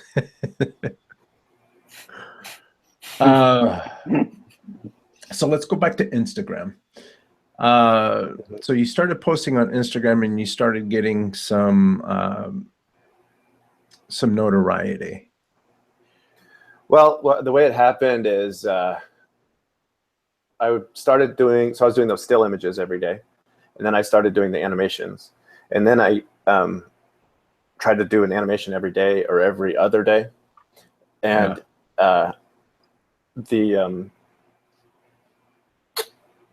then I did 20 animations, and then I put those 20 animations that I put on Instagram onto YouTube in a compilation on YouTube. And then my buddy put it on Reddit, and then it like that night that compilation with the first 20 animations I did went on to Reddit. It just instantly blew up like crazy. One night, basically, that video got 4 million views. Whoa. And then I had like my inbox was just filled with, I don't know, people reaching out to me, and it all happened all at once. It was like not a gradual thing. It was crazy, just all, like literally one night. And I had all these doors open up for me. It was pretty wild. So what was the first gig that you got off of Instagram? I think the first thing I did, or the first, not even Instagram, just off of Reddit or Instagram or whatever, whichever got you paid first. Which got me paid. I did like some stills for like the World Cup. I did like a sheep that was cheering for. I just did a few like different cheering positions. Yeah. And they like Hyundai used it for the World Cup, some World Cup ads. That was the first thing I got paid to do, and it was crazy. But then after the Reddit thing, I just like so many opportunities opened up. So like right after that, the first thing I did was went to a film festival in Mexico, and then I went to Chile and filmed a commercial for 7-Up. It was like a international commercial. You can find it on YouTube, but it never played in America because 7-Up is owned by Pepsi internationally, but it's owned by Dr. Pepper in America because there's like anti-monopoly rules. Anyways, Oh my God. Did that commercial for 7-Up, which was crazy. There was like 80 people on set, and we had like giant cameras and like cranes, and I did all the animations on like 11 by 17 cells, and had to tape it to like a big plate of glass that was like really heavy. So they built this whole rig for me to put my arm to rest my arm on while I held this glass up. Yeah, here, this is the commercial. But yeah, it was insane. Just going from being used to shooting on my iPhone with a cell by myself to like having extras and background people and blocking off the whole street for a set and cranes and all kinds of crazy stuff. But it was super fun, and it pretty much like I got more from that than I had like all the previous year in storyboarding in just 9 days. Look at you do your graffiti writing and stuff. This is the behind the scenes thing.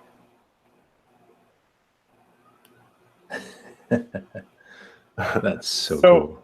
So yeah, what's it like? I mean, you've had your method and your style of doing things pretty well established at this point, and then a major company and advertising agency comes in and they want you because of your style, but it's not quite your style. You've got I assume an art director and an ad guy, and then was there like a DP or a camera guy shooting it for you? On this for the 7-Up thing? Yeah. It was all shot in Chile, and there was a whole bunch of people on set like managing the cameras, like these expensive cameras. And then they hired like a stop motion guy from New York to come out. He was really cool. Oh my God, can't think of his name right now. But so I would hold the cell up, and then when I got it in place, I had like a separate monitor and then my little arm attachment thing.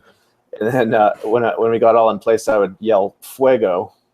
That was like the key word.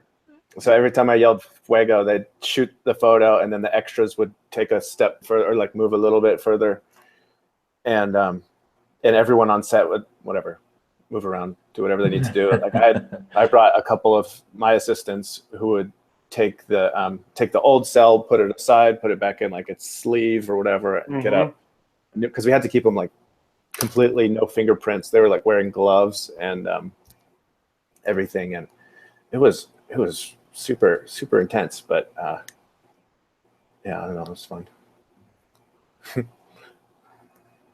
Fuego.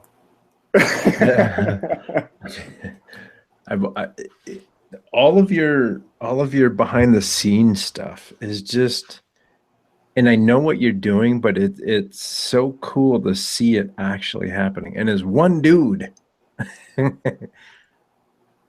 his phone and a Sharpie. Yeah. It's so badass. Thanks. Yeah, those I had some help for some of those. I had an assistant that I worked with, Danny Trang, who hooked it up with like a lot of the times when I'm shooting outdoor stuff, I have to tape the acetate cell, whatever, to a piece of glass. Right. So it won't blow around, and I can, hold it still enough. And even just like the slightest wind, like most of the time, if I'm shooting outdoors, I have to have glass, because just the slightest little breeze will mess it all up. But so my assistant will help me paint the cells sometimes, and then help me shoot it, tape it to glass, untape it, tape the next one on. It just speeds up the whole process so much. Yeah. So Shiloh says my 9-year-old is going to flip when he sees Marty's stuff. Shiloh's in Australia. Oh, cool. Oh, speaking of which, that's Shiloh's work right there. Nice. Shiloh is pretty amazeballs. He says, yeah, Flip, when he sees Marty's stuff, he loves his stop frame Lego animation. This is going to take it to a whole new level. Awesome. How does it feel to hear about 9-year-olds being inspired by you, and then old ass dudes like me just like completely going cuckoo because I get to talk to you. I've been like stalking you for years, and now I get to talk to you. Like, describe that feeling? Well, that's awesome. Just that, you know, so many people can see my work, and like when I show people how it's made and how it's done, and a lot of times I see that initial spark kind of that I had of animation, where it's like, oh, it's simple. You just hit stop and start, and you can make stuff move like magic. And then, like I taught a class in China for a month, and to kids of all grade levels, and it was just super amazing to see it click. Some kids, it would just click like, oh my god, I can have superpowers. I can create life, basically, you know. And so that's I think the coolest thing, because I remember that when that happened to me. Yeah. And seeing people have that reaction when they learn that they can, when they see my stuff and go, oh wow, it's really that simple. Like, animation isn't this like thing where you need a million computers and a entire fleet of painters and things, you know, and software, expensive software. You just have your phone and some drawings, and you can bring things to life. I love it. Job well done. And I think even more than the drawings and the stuff, I think yet again the humor behind what you do, I think, is what separates you from anyone else that's trying to do this stuff. It's just hilarious. Your humor is commendable. Thank you. There's like a coffee drinking itself. Like, come on, dude. Milkshake enjoys itself. That's what it is. It's a milkshake. Just bananas. Yeah, you know, it's been interesting because I've been doing the cell thing for 3 years, and as much as I love it, it's like I felt like I reached the end of its kind of. It just wasn't as creatively inspiring. Like, I feel like I'd kind of done most of the stuff that you can do with the cells, Sure. and I'm not, of course, not anywhere near everything you can do with the cells. But for me, it wasn't as exciting to spend, 3 days hand painting cells when I bought TV Paint, and now I can just draw directly onto the animations. And it definitely doesn't have that tactile feel and that like immediate like closeness that you feel to the animation itself. Right. But I feel like it kind of highlights my specific sense of humor instead of like highlighting a technique. It's like either my humor and the animations will work and be funny, or they won't. Like, rather than people kind of like liking my work just for the technique, Yeah. So like we've been talking a little bit about sketching and kind of like filling the blank page and seeing where it goes. Like, where is currently this evolving to? What do you see it kind of becoming? Yeah, it's interesting. It's like something I've been thinking about a lot. I definitely want to keep like the little fun Instagram videos going. Yeah. Do some cell stuff every once in a while. And I like doing little stop motions and then animating over that. But I've been taking some time to myself and kind of like really thinking about like, what do I really want to do out of this, and what do I really want to make in the end? Do I want to just keep making like random stupid things, or make something out of it? So I've been working on like a longer form pitch project for like a kind of like a TV show thing. Mm-hmm. Nice. Back from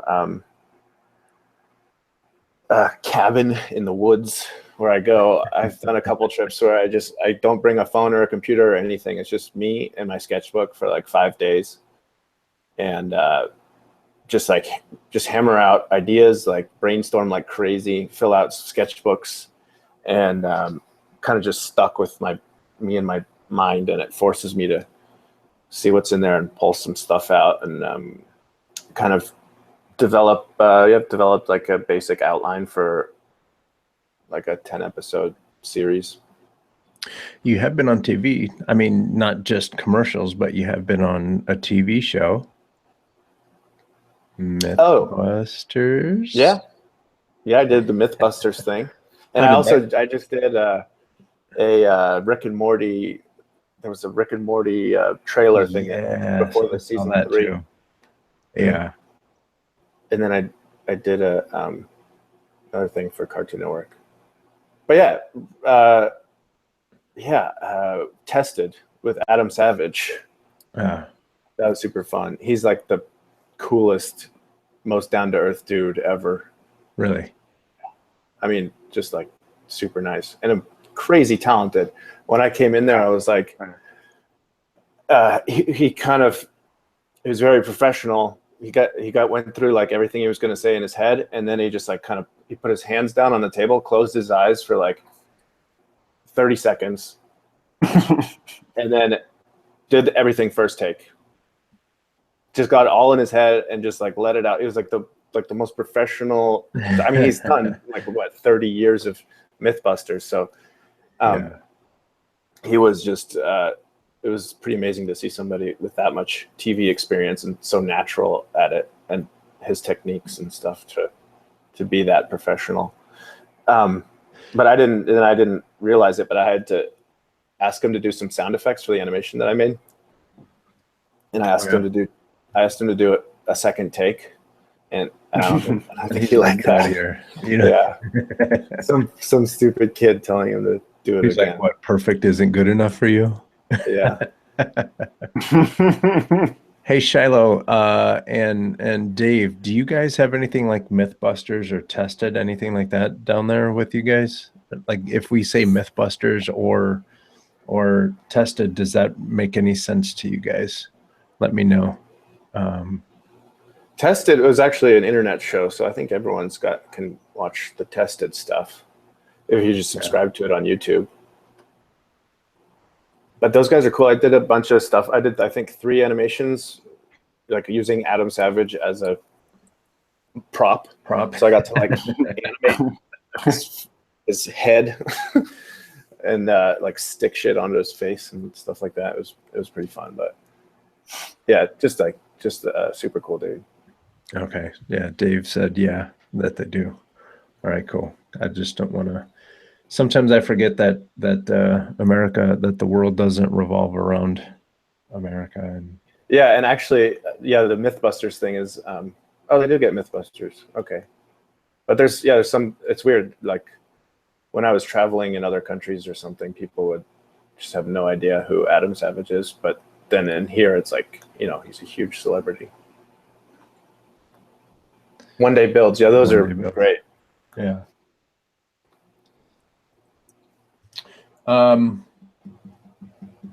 So let's talk about Rick and Morty, because I binge watched. I watched the first few, and then I found myself not wanting to leave my office because I wanted to watch the next one and the next one.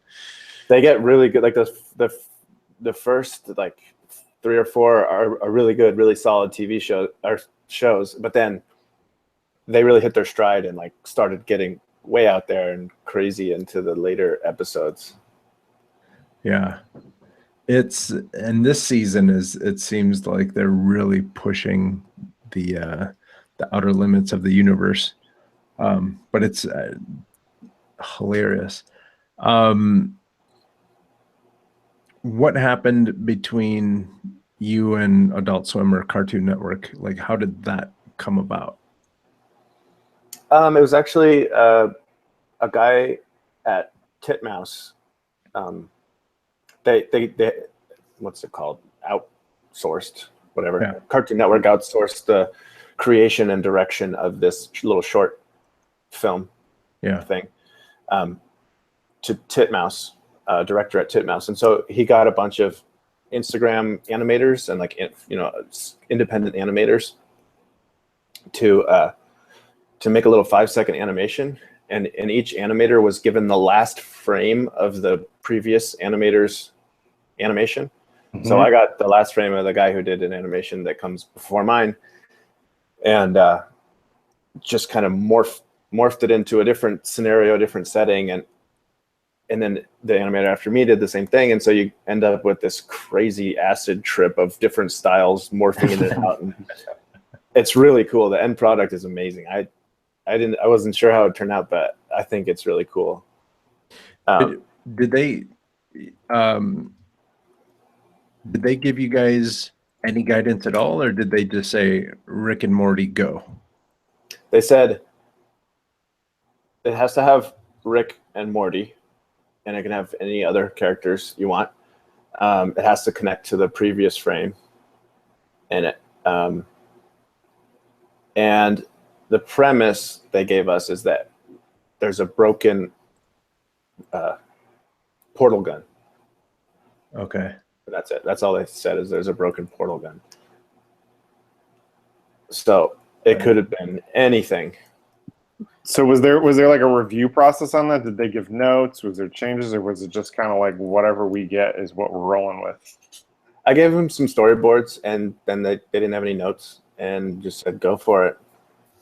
So it was fun. Yeah, I was just like doodling. I mean, that was one of those things where I was like, where do you start when they say you could do anything you want with Rick and Morty, you know? Yeah.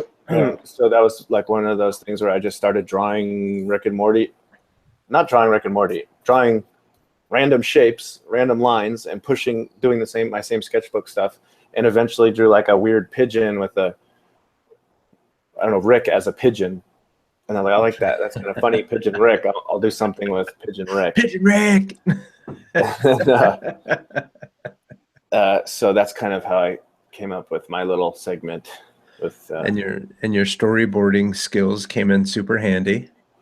Definitely, they always do. Yeah, those. Yeah, for sure. I mean, do you ever storyboard your shorts, your Instagram shorts? Or do you always just catch that wave and go for it? Not really. I wouldn't say storyboard, but I definitely draw out sketches of it. Storyboarding seems kind of formal. Like I don't draw panels and animate it or do any like detailed planning. I just kind of draw some rough drawings. Okay. And then go with it, unless I'm working for a client and they request storyboards. Sure.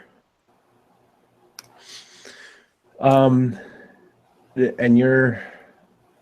what do you want to be when you grow up? There's so many different ways to ask the same question, and I was trying to ask you them all at the same time. Sure. I mean, I don't know. I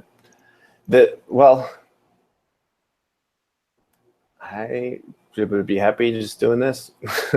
I mean, but I don't think. Well, I don't know. I want to make like something bigger, something like longer form. Mm-hmm. Yeah. Something that still has the same kind of feeling of just this weird universe that you're kind of looking into, or there's animated characters exist. Mm-hmm. But something that can be a bigger world, and that has like unifying elements that make it into a specific world. Yeah, I think that's like what I like. As far as now, that's kind of where I'm heading towards.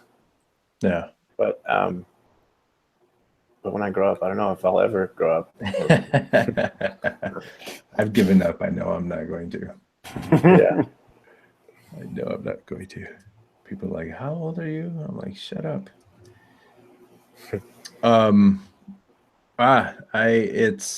It's exciting to know that you're out there doing what you're doing, and that you're as cool as you are. Thank you. but we're gonna have to go ahead and play this little game. Okay. Here they come. Here they come, yo. Here they come. Here they come. This or that. This or that. This or that. This or that. This or that. Marty Cooper, aka Hombre McSteez, this or that. Instagram or Reddit?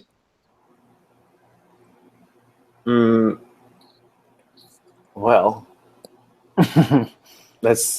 they're very different to me. I use them for completely different things, but I would have to go with the Instagrams, just because it's nice. I don't know. There's everything's on Instagram. You can find all the things, and your friends and whatnot. So much fun too. Somewhat not. Reddit's a scary place. It is, man. I've never Reddit really. is the one place that someone told me to stop drawing. I've never really figured it out, and I don't really know that I want to. I agree. Yeah, it's tricky. I don't know. You have to have, or I've posted a few things on Reddit, but it's really tricky because you have to. It's all about the title. Like you can have lots of people can post the same content, but if you don't have like that perfect title, that perfect like meme, whatever that makes it funnier, then it doesn't fly. Yeah, it's tricky. All right, so It's a fun game. You're originally from the Bay Area, and you currently live in the LA area. Yeah. North California or Southern California? Oh man, that's like real close to the heart. Because I used to like I'm Northern California all the way. First of all, because it's my home. I used to have a van, like a white minivan, and in high school, and I spray painted NarCal on it, like GNA NarCal, and so I was representing the NorCal all the way. But it's changed a lot since then. Like now, San Francisco is in the Bay Area. Like I'm from Redwood City, Menlo Park, just south of San Francisco. Yeah. And with like Facebook moved in in Menlo Park, and then there's, Apple and Google and all those things, all in that neighborhood. And it's first of all, it's ridiculously expensive to live there. Oh, it's so crazy. And now it's like you have all these people that they're like working marketing or something, but they're like, well, we're creative, we're cool, we're hip, we work at Google. It's like they're like kind of creative people, but it's like worse because they think they're like super creative and they're like running the world. But there's like, meanwhile, like all the actual people who are actually making things and like drawing stuff. And there's a huge emigration of artists from San Francisco to LA. I've seen so many friends recently just because there's no work in the Bay Area anymore. Really, it's like everything's kind of moving down to LA. Like, and there's like DreamWorks used to have a studio up in Redwood City, and that got canceled. And then there was like a ton of like Facebook video like games. There's a time like for like 10 years where people were playing games on Facebook, like Farmville and that's like kind of came and went. So weird. Yeah, I don't think Facebook even has like a place for games anymore. I don't know. But that was huge in the Bay Area. Like I had so many friends that were working at what was it called, Zynga and Storm 8 and like all those like Zynga's like across the street from Adobe. Yeah. That's pretty crazy. They used to have like this huge building in San Francisco, like giant. You'd see it on the freeway, this huge brick building. Yeah. And then I don't know. I mean, they made Farmville, and then not much else after that. But I don't know. So you're seeing a lot of stuff move down from Northern California to Southern California right now. And Southern California is like I hate driving. I hate being in my car. But I found a place in Southern California where I never drive. I have my bike, and I live right by the metro, and the metro is actually really nice. I can go right into downtown, and nice. There's people don't even know that LA has a public transportation system, but it's pretty good. Gets you where you want to go. It's coming along. Yeah. So I'm liking LA, and then there's just so much like creative stuff going on. Like I was telling you guys, like after this tonight, I'm going to this drink and draw thing with a bunch of animators are gonna go get together and go to a bar, and at the bar they just set up like butcher paper on the counter. Yeah. And just hand out pens to everyone, and it's just like the most relaxed, like cool vibe. Everyone's just drawing and you hear that, Landon? Landon just moved to LA, and I think he's looking for friends. Yeah, Landon, you and I got to check this out. I didn't even know about this. I'm gonna drive down specifically for this. Well, not tonight, because you might miss it. I might have to come out. And it's every Thursday that they do this. Yeah, every Thursday, Hyperion Tavern. Yeah, I might have to take a long weekend down there. For sure. It's super fun. Do it on a weekend when there's also the sketch. What's it called? Sketch bomb? Oh, no, the other one. Picture this. Yeah, talk about that for a brief. Picture this. Yeah, Picture This is like this comedy show they do here in LA. They do one in San Francisco. I've done it in San Francisco twice. Where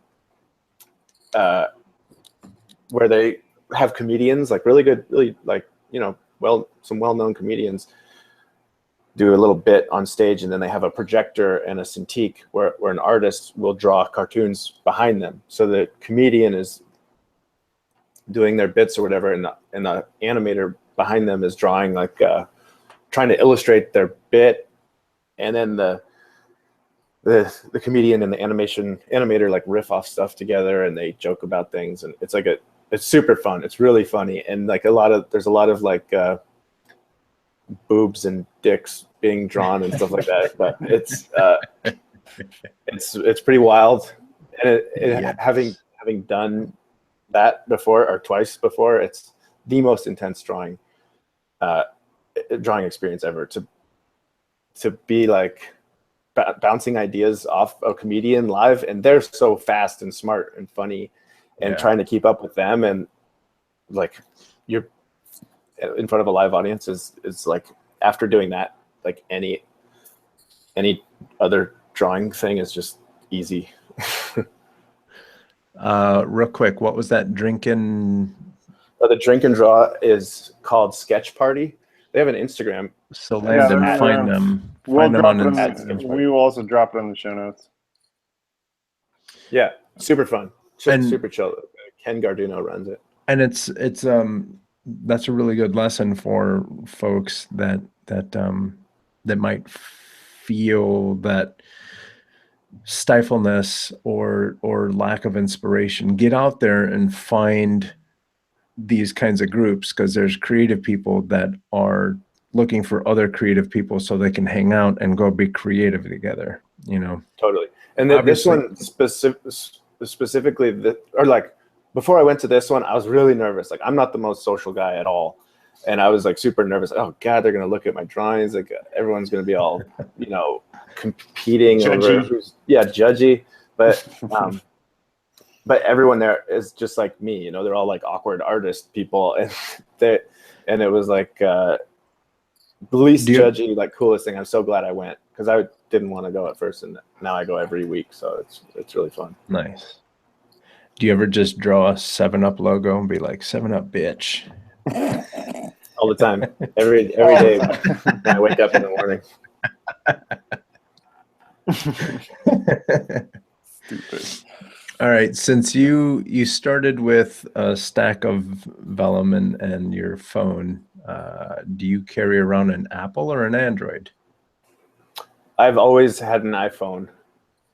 Attaboy. Yeah, always iPhone. I actually did some work for one of those other phone company things. I forget what it was. And I don't know. It's like learning another language, kind of. Everything's in the wrong place, and I'm just like, wait, this is all wrong. I don't know. They're like, thank you for making this commercial for us. Here's a free phone. You're like, nah, I'm good. Well, I'll take the free phone, but then I'll give it to my friend. Attaboy. All right, but they're fun. I just got this. I did a project for Dell, and they gave me this laptop thing. It's like one of their new things. It's really cool, because you can draw directly on the screen, Does it open And, all the way up? Yeah, it opens like all the way up and then around, and then you can just, it's like a tablet, but it's like a fully functioning, PC, and it can operate Photoshop and all those things. See that, Landon? But it's nice. It works. I use it to sign all my documents. Thanks for the document signer. All right. So since you're a Apple guy, iPhone guy, are you looking at the iPhone 8 or the iPhone 10? Oh, I don't know. I've been like out of it. I don't even know the difference. I was wondering that, like, why is there Neither does Apple. why is there an 8 and a 10 and no 9? I don't know. Yeah.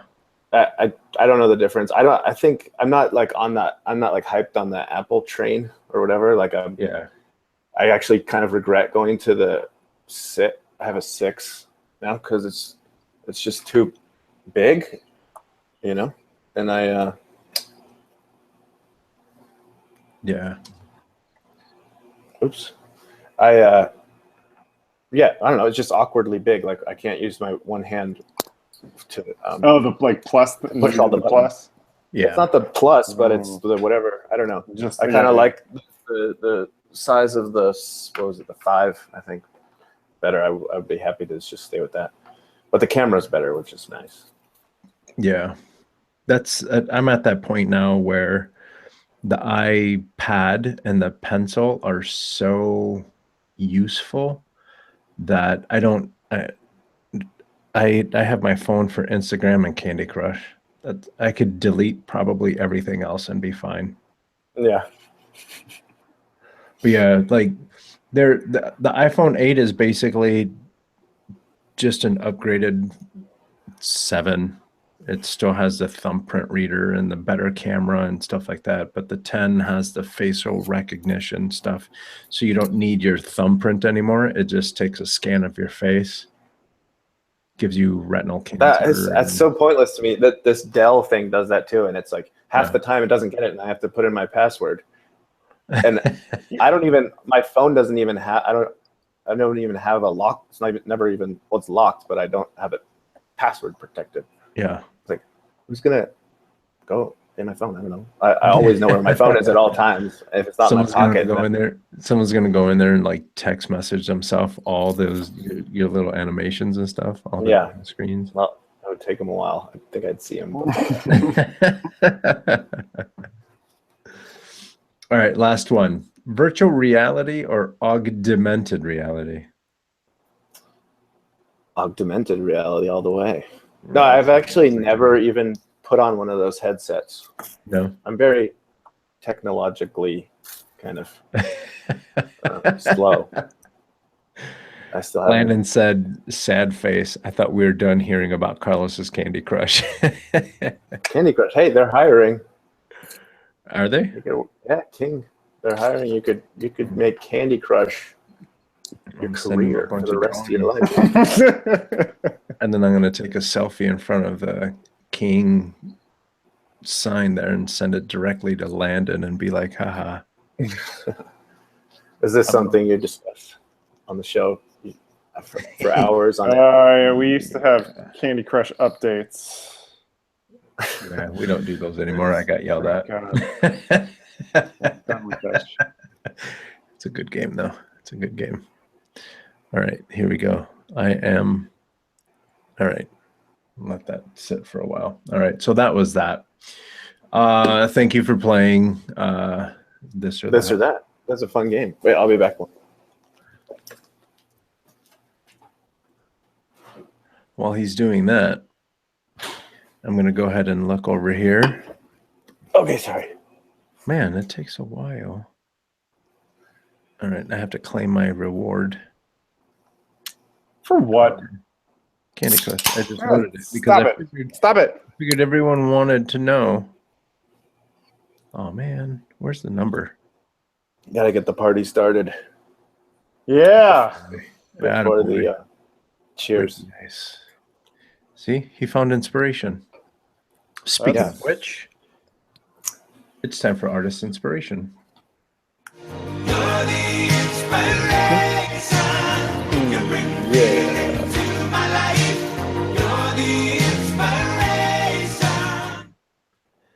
Yeah, I love that song. Beautiful. All right. Yeah, and you would think that after doing this for quite a while. Still doesn't we'd get be- old. We like get we'd have excited for time that down, stupid but- song. All right, kids. This week, Carlos is showing you George George D. George D. Yeah. Datsiopoulos. Datsiopoulos. I think he's Greek. Yes, he's Greece. He's So Greek. this is the one that caught my eye, and I wanted to show you guys. He's illustrating a children's book, and his skills are just crazy. And this is behance.net/ hang on. I hope it's easy. Nope, it's not. We'll just go ahead and put the link in the show notes. George D. Let's go back to here. Yeah, like his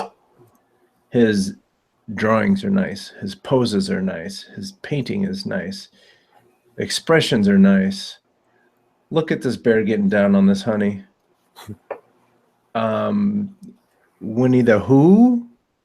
Like, this dude is crushing bears eating honey.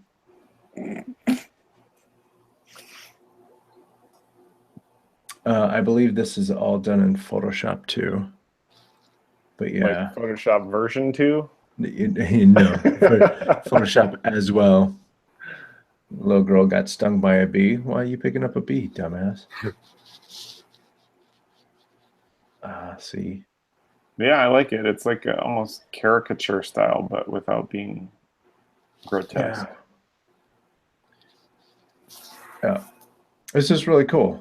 It's not. It's good little storytelling. Yeah. It's not overworked. It's just the right amount of paint on the characters. Let's see what else we got in here, and then he gets into the more realistic stuff, but it's still the same approach. There's not a lot to it, but there's a lot of power behind the color that he's laying on top of these bad boys. Yeah, so check it out, George D. We will have the link in the show notes, and enjoy.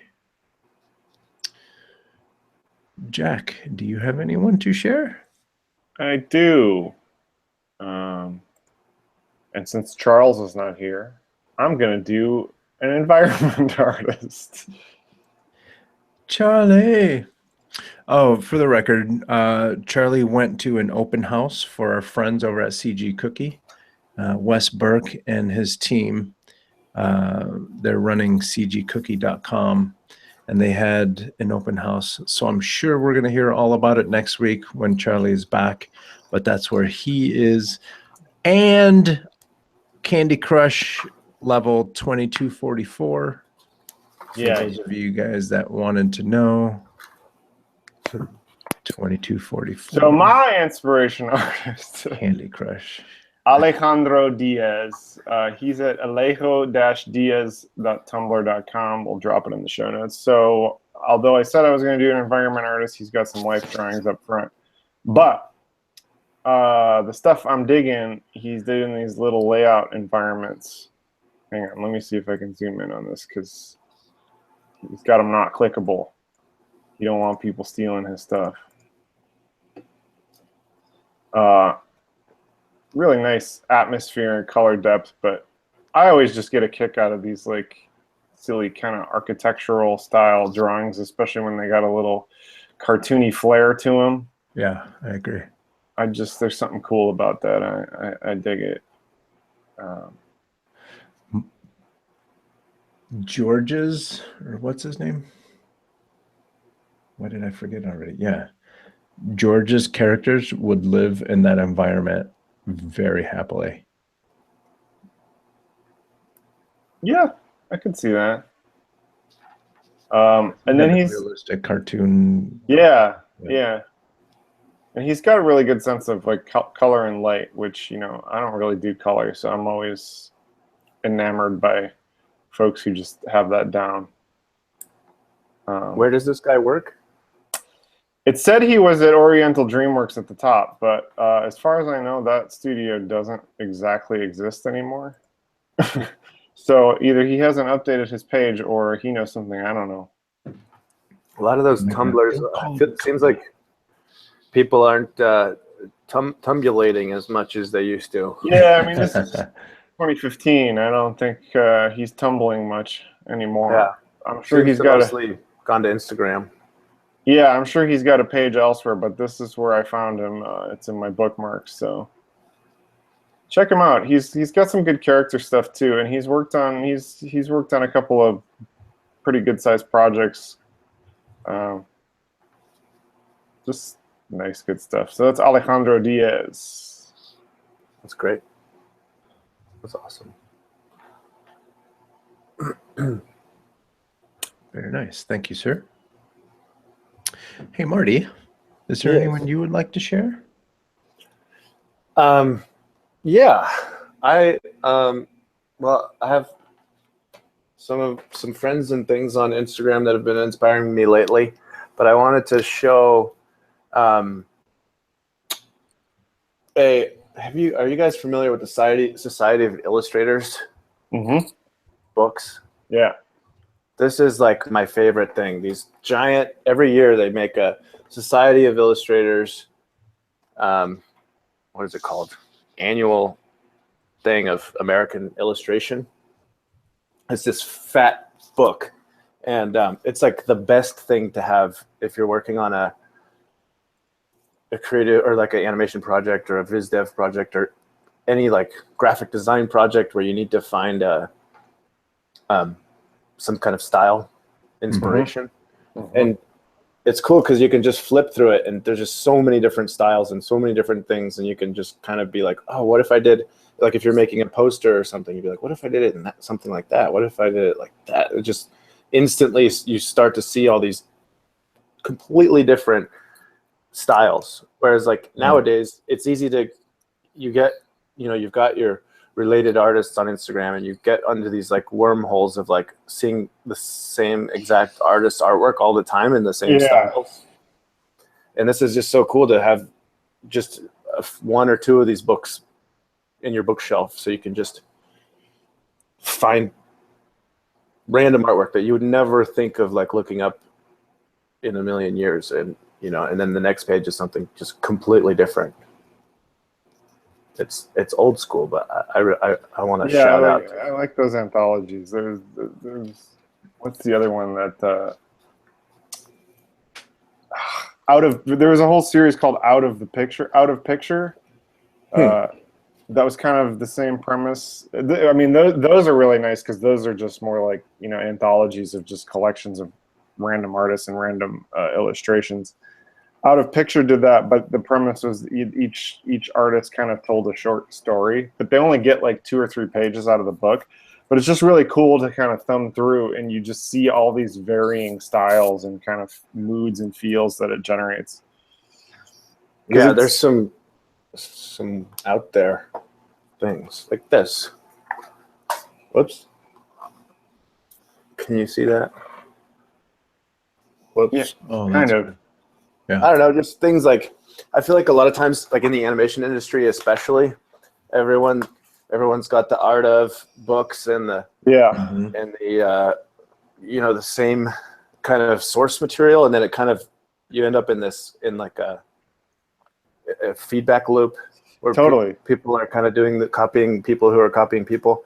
And it's good to like every once in a while just go back to like different inspiration and illustrators who are doing completely wild, weird things. That's why I also like, have you guys ever been to or heard of the Ottawa Animation Festival? Yeah. It's like the biggest animation festival in North America. Yeah.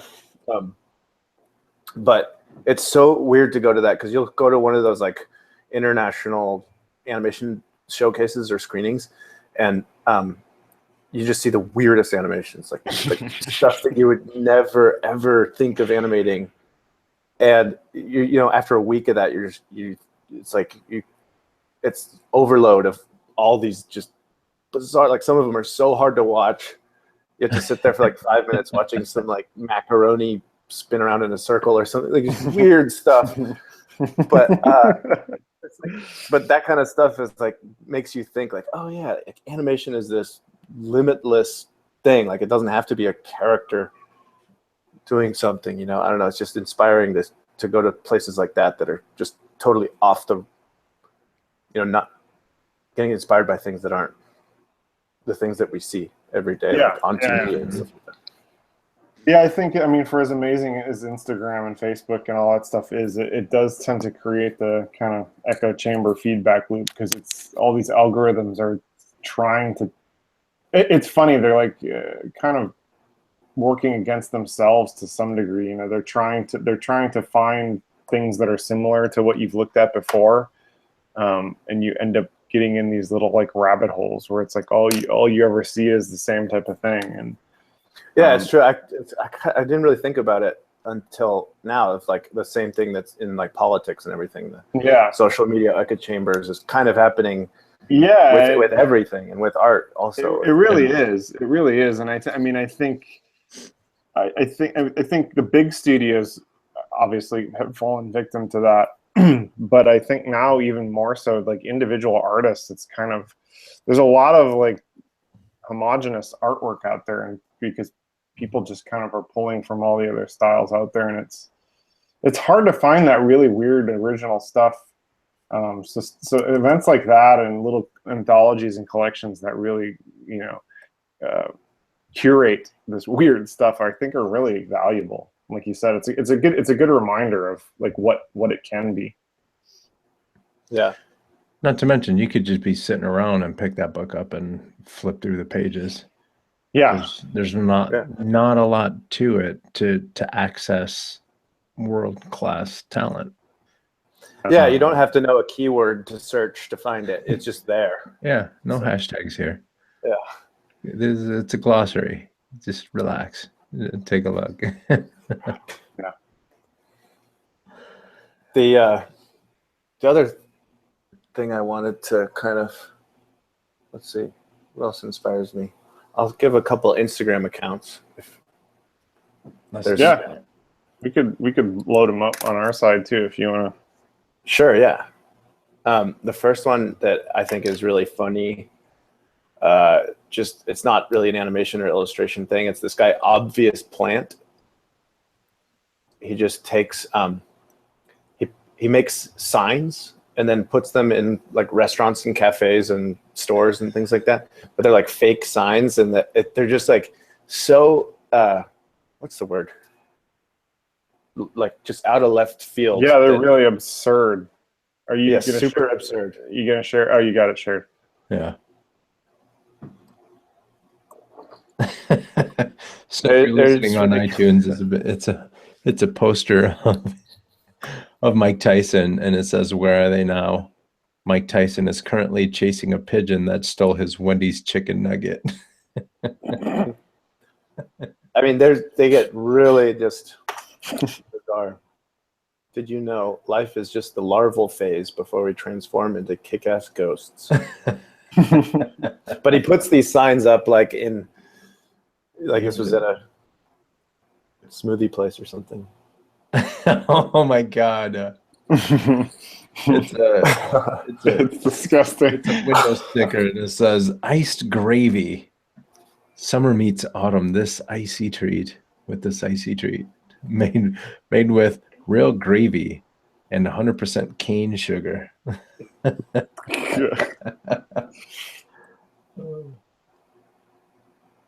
It reminds me a little bit of, have you guys ever heard of Middle Class Fancy? No. Yeah, take a look. Some of them are a little corny, but other ones are just like It's just really funny. This was a fun fact. Wine and cheese pair well together because they're both by expired byproducts of other foods. Enjoy your trash snack. All right. What was the other one? Because we're gonna spend all day here. This guy called Blank Future. I just found this the other day. It's like he just posts pictures. I don't know where he gets the pictures, but they're just Blank Future. They're just really absurd, weird. I think it's that first one there. The first few aren't very good, but if you keep going down, Like Glow in the Dark Spaghetti is pretty sick. it's just like completely random, just like weird things that he sees around Pictures. just weird pictures of things that just make you look twice and go like, what is that? What? Oh my god. A bald cat and a peeled chicken. I mean, you can basically look at Reddit and get all the same stuff, but I don't know. First, it's Curated. This guy. curated, and then it's just Bring it back to the birds. it makes my Instagram feed a happier place. I enjoy it. No, I guess that's it for. Oh, and then there's this guy John Bergerman, who's does these little doodles that he's really. I think it's just JON, and burger like a hamburger. And he just does these like just really fun little doodles, and just really simple. Yes. Little fun little things, and his stories are always like just jam packed full of these things. He does them all day, every day. I don't know how he's so productive,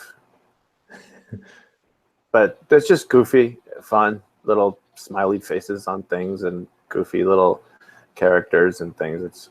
He's definitely like just got a knack for making things fun. Right, okay. And I didn't know it, but I had a poster of his above my desk since 2012, or no, since 2009. I had this poster, and I didn't know who did it, but I was like, "That's awesome! I love those doodles." And then 6 years later, 7 years later, I found him on Instagram. I was like, "Oh shit, that's the same guy." That's pretty Crazy. cool. But yeah, he's a fun follow. Fun stories. Look at those Just like- PJs though. Yeah. That's what I'm talking about. What were we saying? Just pick up the pencil? If that's not the theme of the night, just pick up Yeah. a pencil. Pick up a pencil. I guess the last thing is my buddy Brian Mann and Shay Breslin have this YouTube channel called Sketch. Wait, what are you guys called? Sketch Zone. They're Scribble Zone. So, but they have this Scribble Zone. They do a show on YouTube where they my buddy Brian, who's a board artist he was at DreamWorks. Now he's at on Angry Birds 2.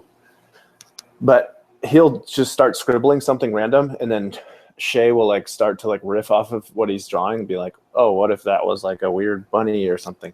And then Brian will start to add on to it, and then they turn it into this whole show where they're just one person's drawing and the other person's joking about what they're drawing, and it's just hilarious. I think what they're doing is it's some of the funniest stuff I've seen any of my friends ever make, and I'm really proud of, or not, stoked that they're doing it, because it's unlike anything I've ever seen too. It's just pretty raw and just fun drawing stuff. So if you guys, Scribble Zone on YouTube. Nice. Fun. Yeah, I just posted the link on in the chat, and then I just put it here too. It'll be in the show notes. Nice. Definitely, Cool, yeah. definitely awesome. Cool. Thank you, sir, for sharing those. Yeah, for sure. Those are more than one. All good. I'm following everyone now. We like the inspirations. Yeah. Inspiration is good. So, Marty, if people are looking for you online, where can they find you and your work? My main outlet is Instagram, which is there on the screen, I think. Yeah. And then I'm also on Facebook. You can find my page if you just type in Hombre McSteez. But I think the actual URL is facebook.com/augmented reality. I have a YouTube channel. If you, again, you can just type in Hombre McSteez on YouTube and you'll find my channel. Or the actual channel is youtube.com/narcal, GNARCAL. Narcal. And then, yeah, that's about it. There's more. I don't really use my Tumblr as much anymore. Or my. Oh, you're not tumbling? I still am. I still post everything on Tumblr, but I was just thinking about it the other day, like just posting a thing that refers people to my Instagram, because it would just be one less place that I need to post. But at the same time, Instagram, the app Instagram has what you call it, where you can post to Tumblr. That's once I remembered my Tumblr password, I was like, oh, okay, cool. So right now people are like, oh, wow, this guy's super active on Tumblr. Not really. I'm just posting to Instagram. Yeah. Oh, yeah. Does it? I guess I should do that. I think for a while it was like it would post the link to Instagram. But did they get that squared away where it just posts the thing directly onto Tumblr? Actually, that's funny. I'd have to check. Because the automatic post to Twitter is it just does the link to Instagram. Yeah, I know the Twitterers hate that. And Facebook does it too. Like, it's weird the way it comes up on Facebook. It shows that it came up that it's from Instagram instead of. So I always upload all my stuff. Yeah, I just do it individual things. Yeah, just because I don't like the way it looks. I think people get annoyed when they got to leave the site they're on, and yeah. I did a search for Hombre McSteez on Tumblr, and Elise Morand showed up. Who's that? And I don't know. Apparently, she's got a thing for Hombre McSteez. Oh, wow. She's kind of cute. I think actually when you Google Hombre McSteez, the Tumblr is the first thing that comes up. So that is one reason to keep my Tumblr going. And not a lot of people. It's good for like desktop viewing. Not a lot of people view Instagram from the desktop. That's true. That is true. Yeah. It's very much a mobile thing. So it's a good point. Cool. I found you and am now tumbling with you. Nice. Hey, Jack. Yeah. If people are looking for you, I'm right here. I'm on Sketch Zone every perfect. Thursday. Moving on. Oh. I'm just gonna plug the show, yo. I'm on Sketch Zone every Thursday. 90% of them, unless Charlie too. I'm at sketchbookjack.com and sketchbookjack on Twitter, Instagram, Facebook, Pinterest, probably on Tumblr now that I think about it, but I haven't been on there in ages. Excellent. Thank you, sir.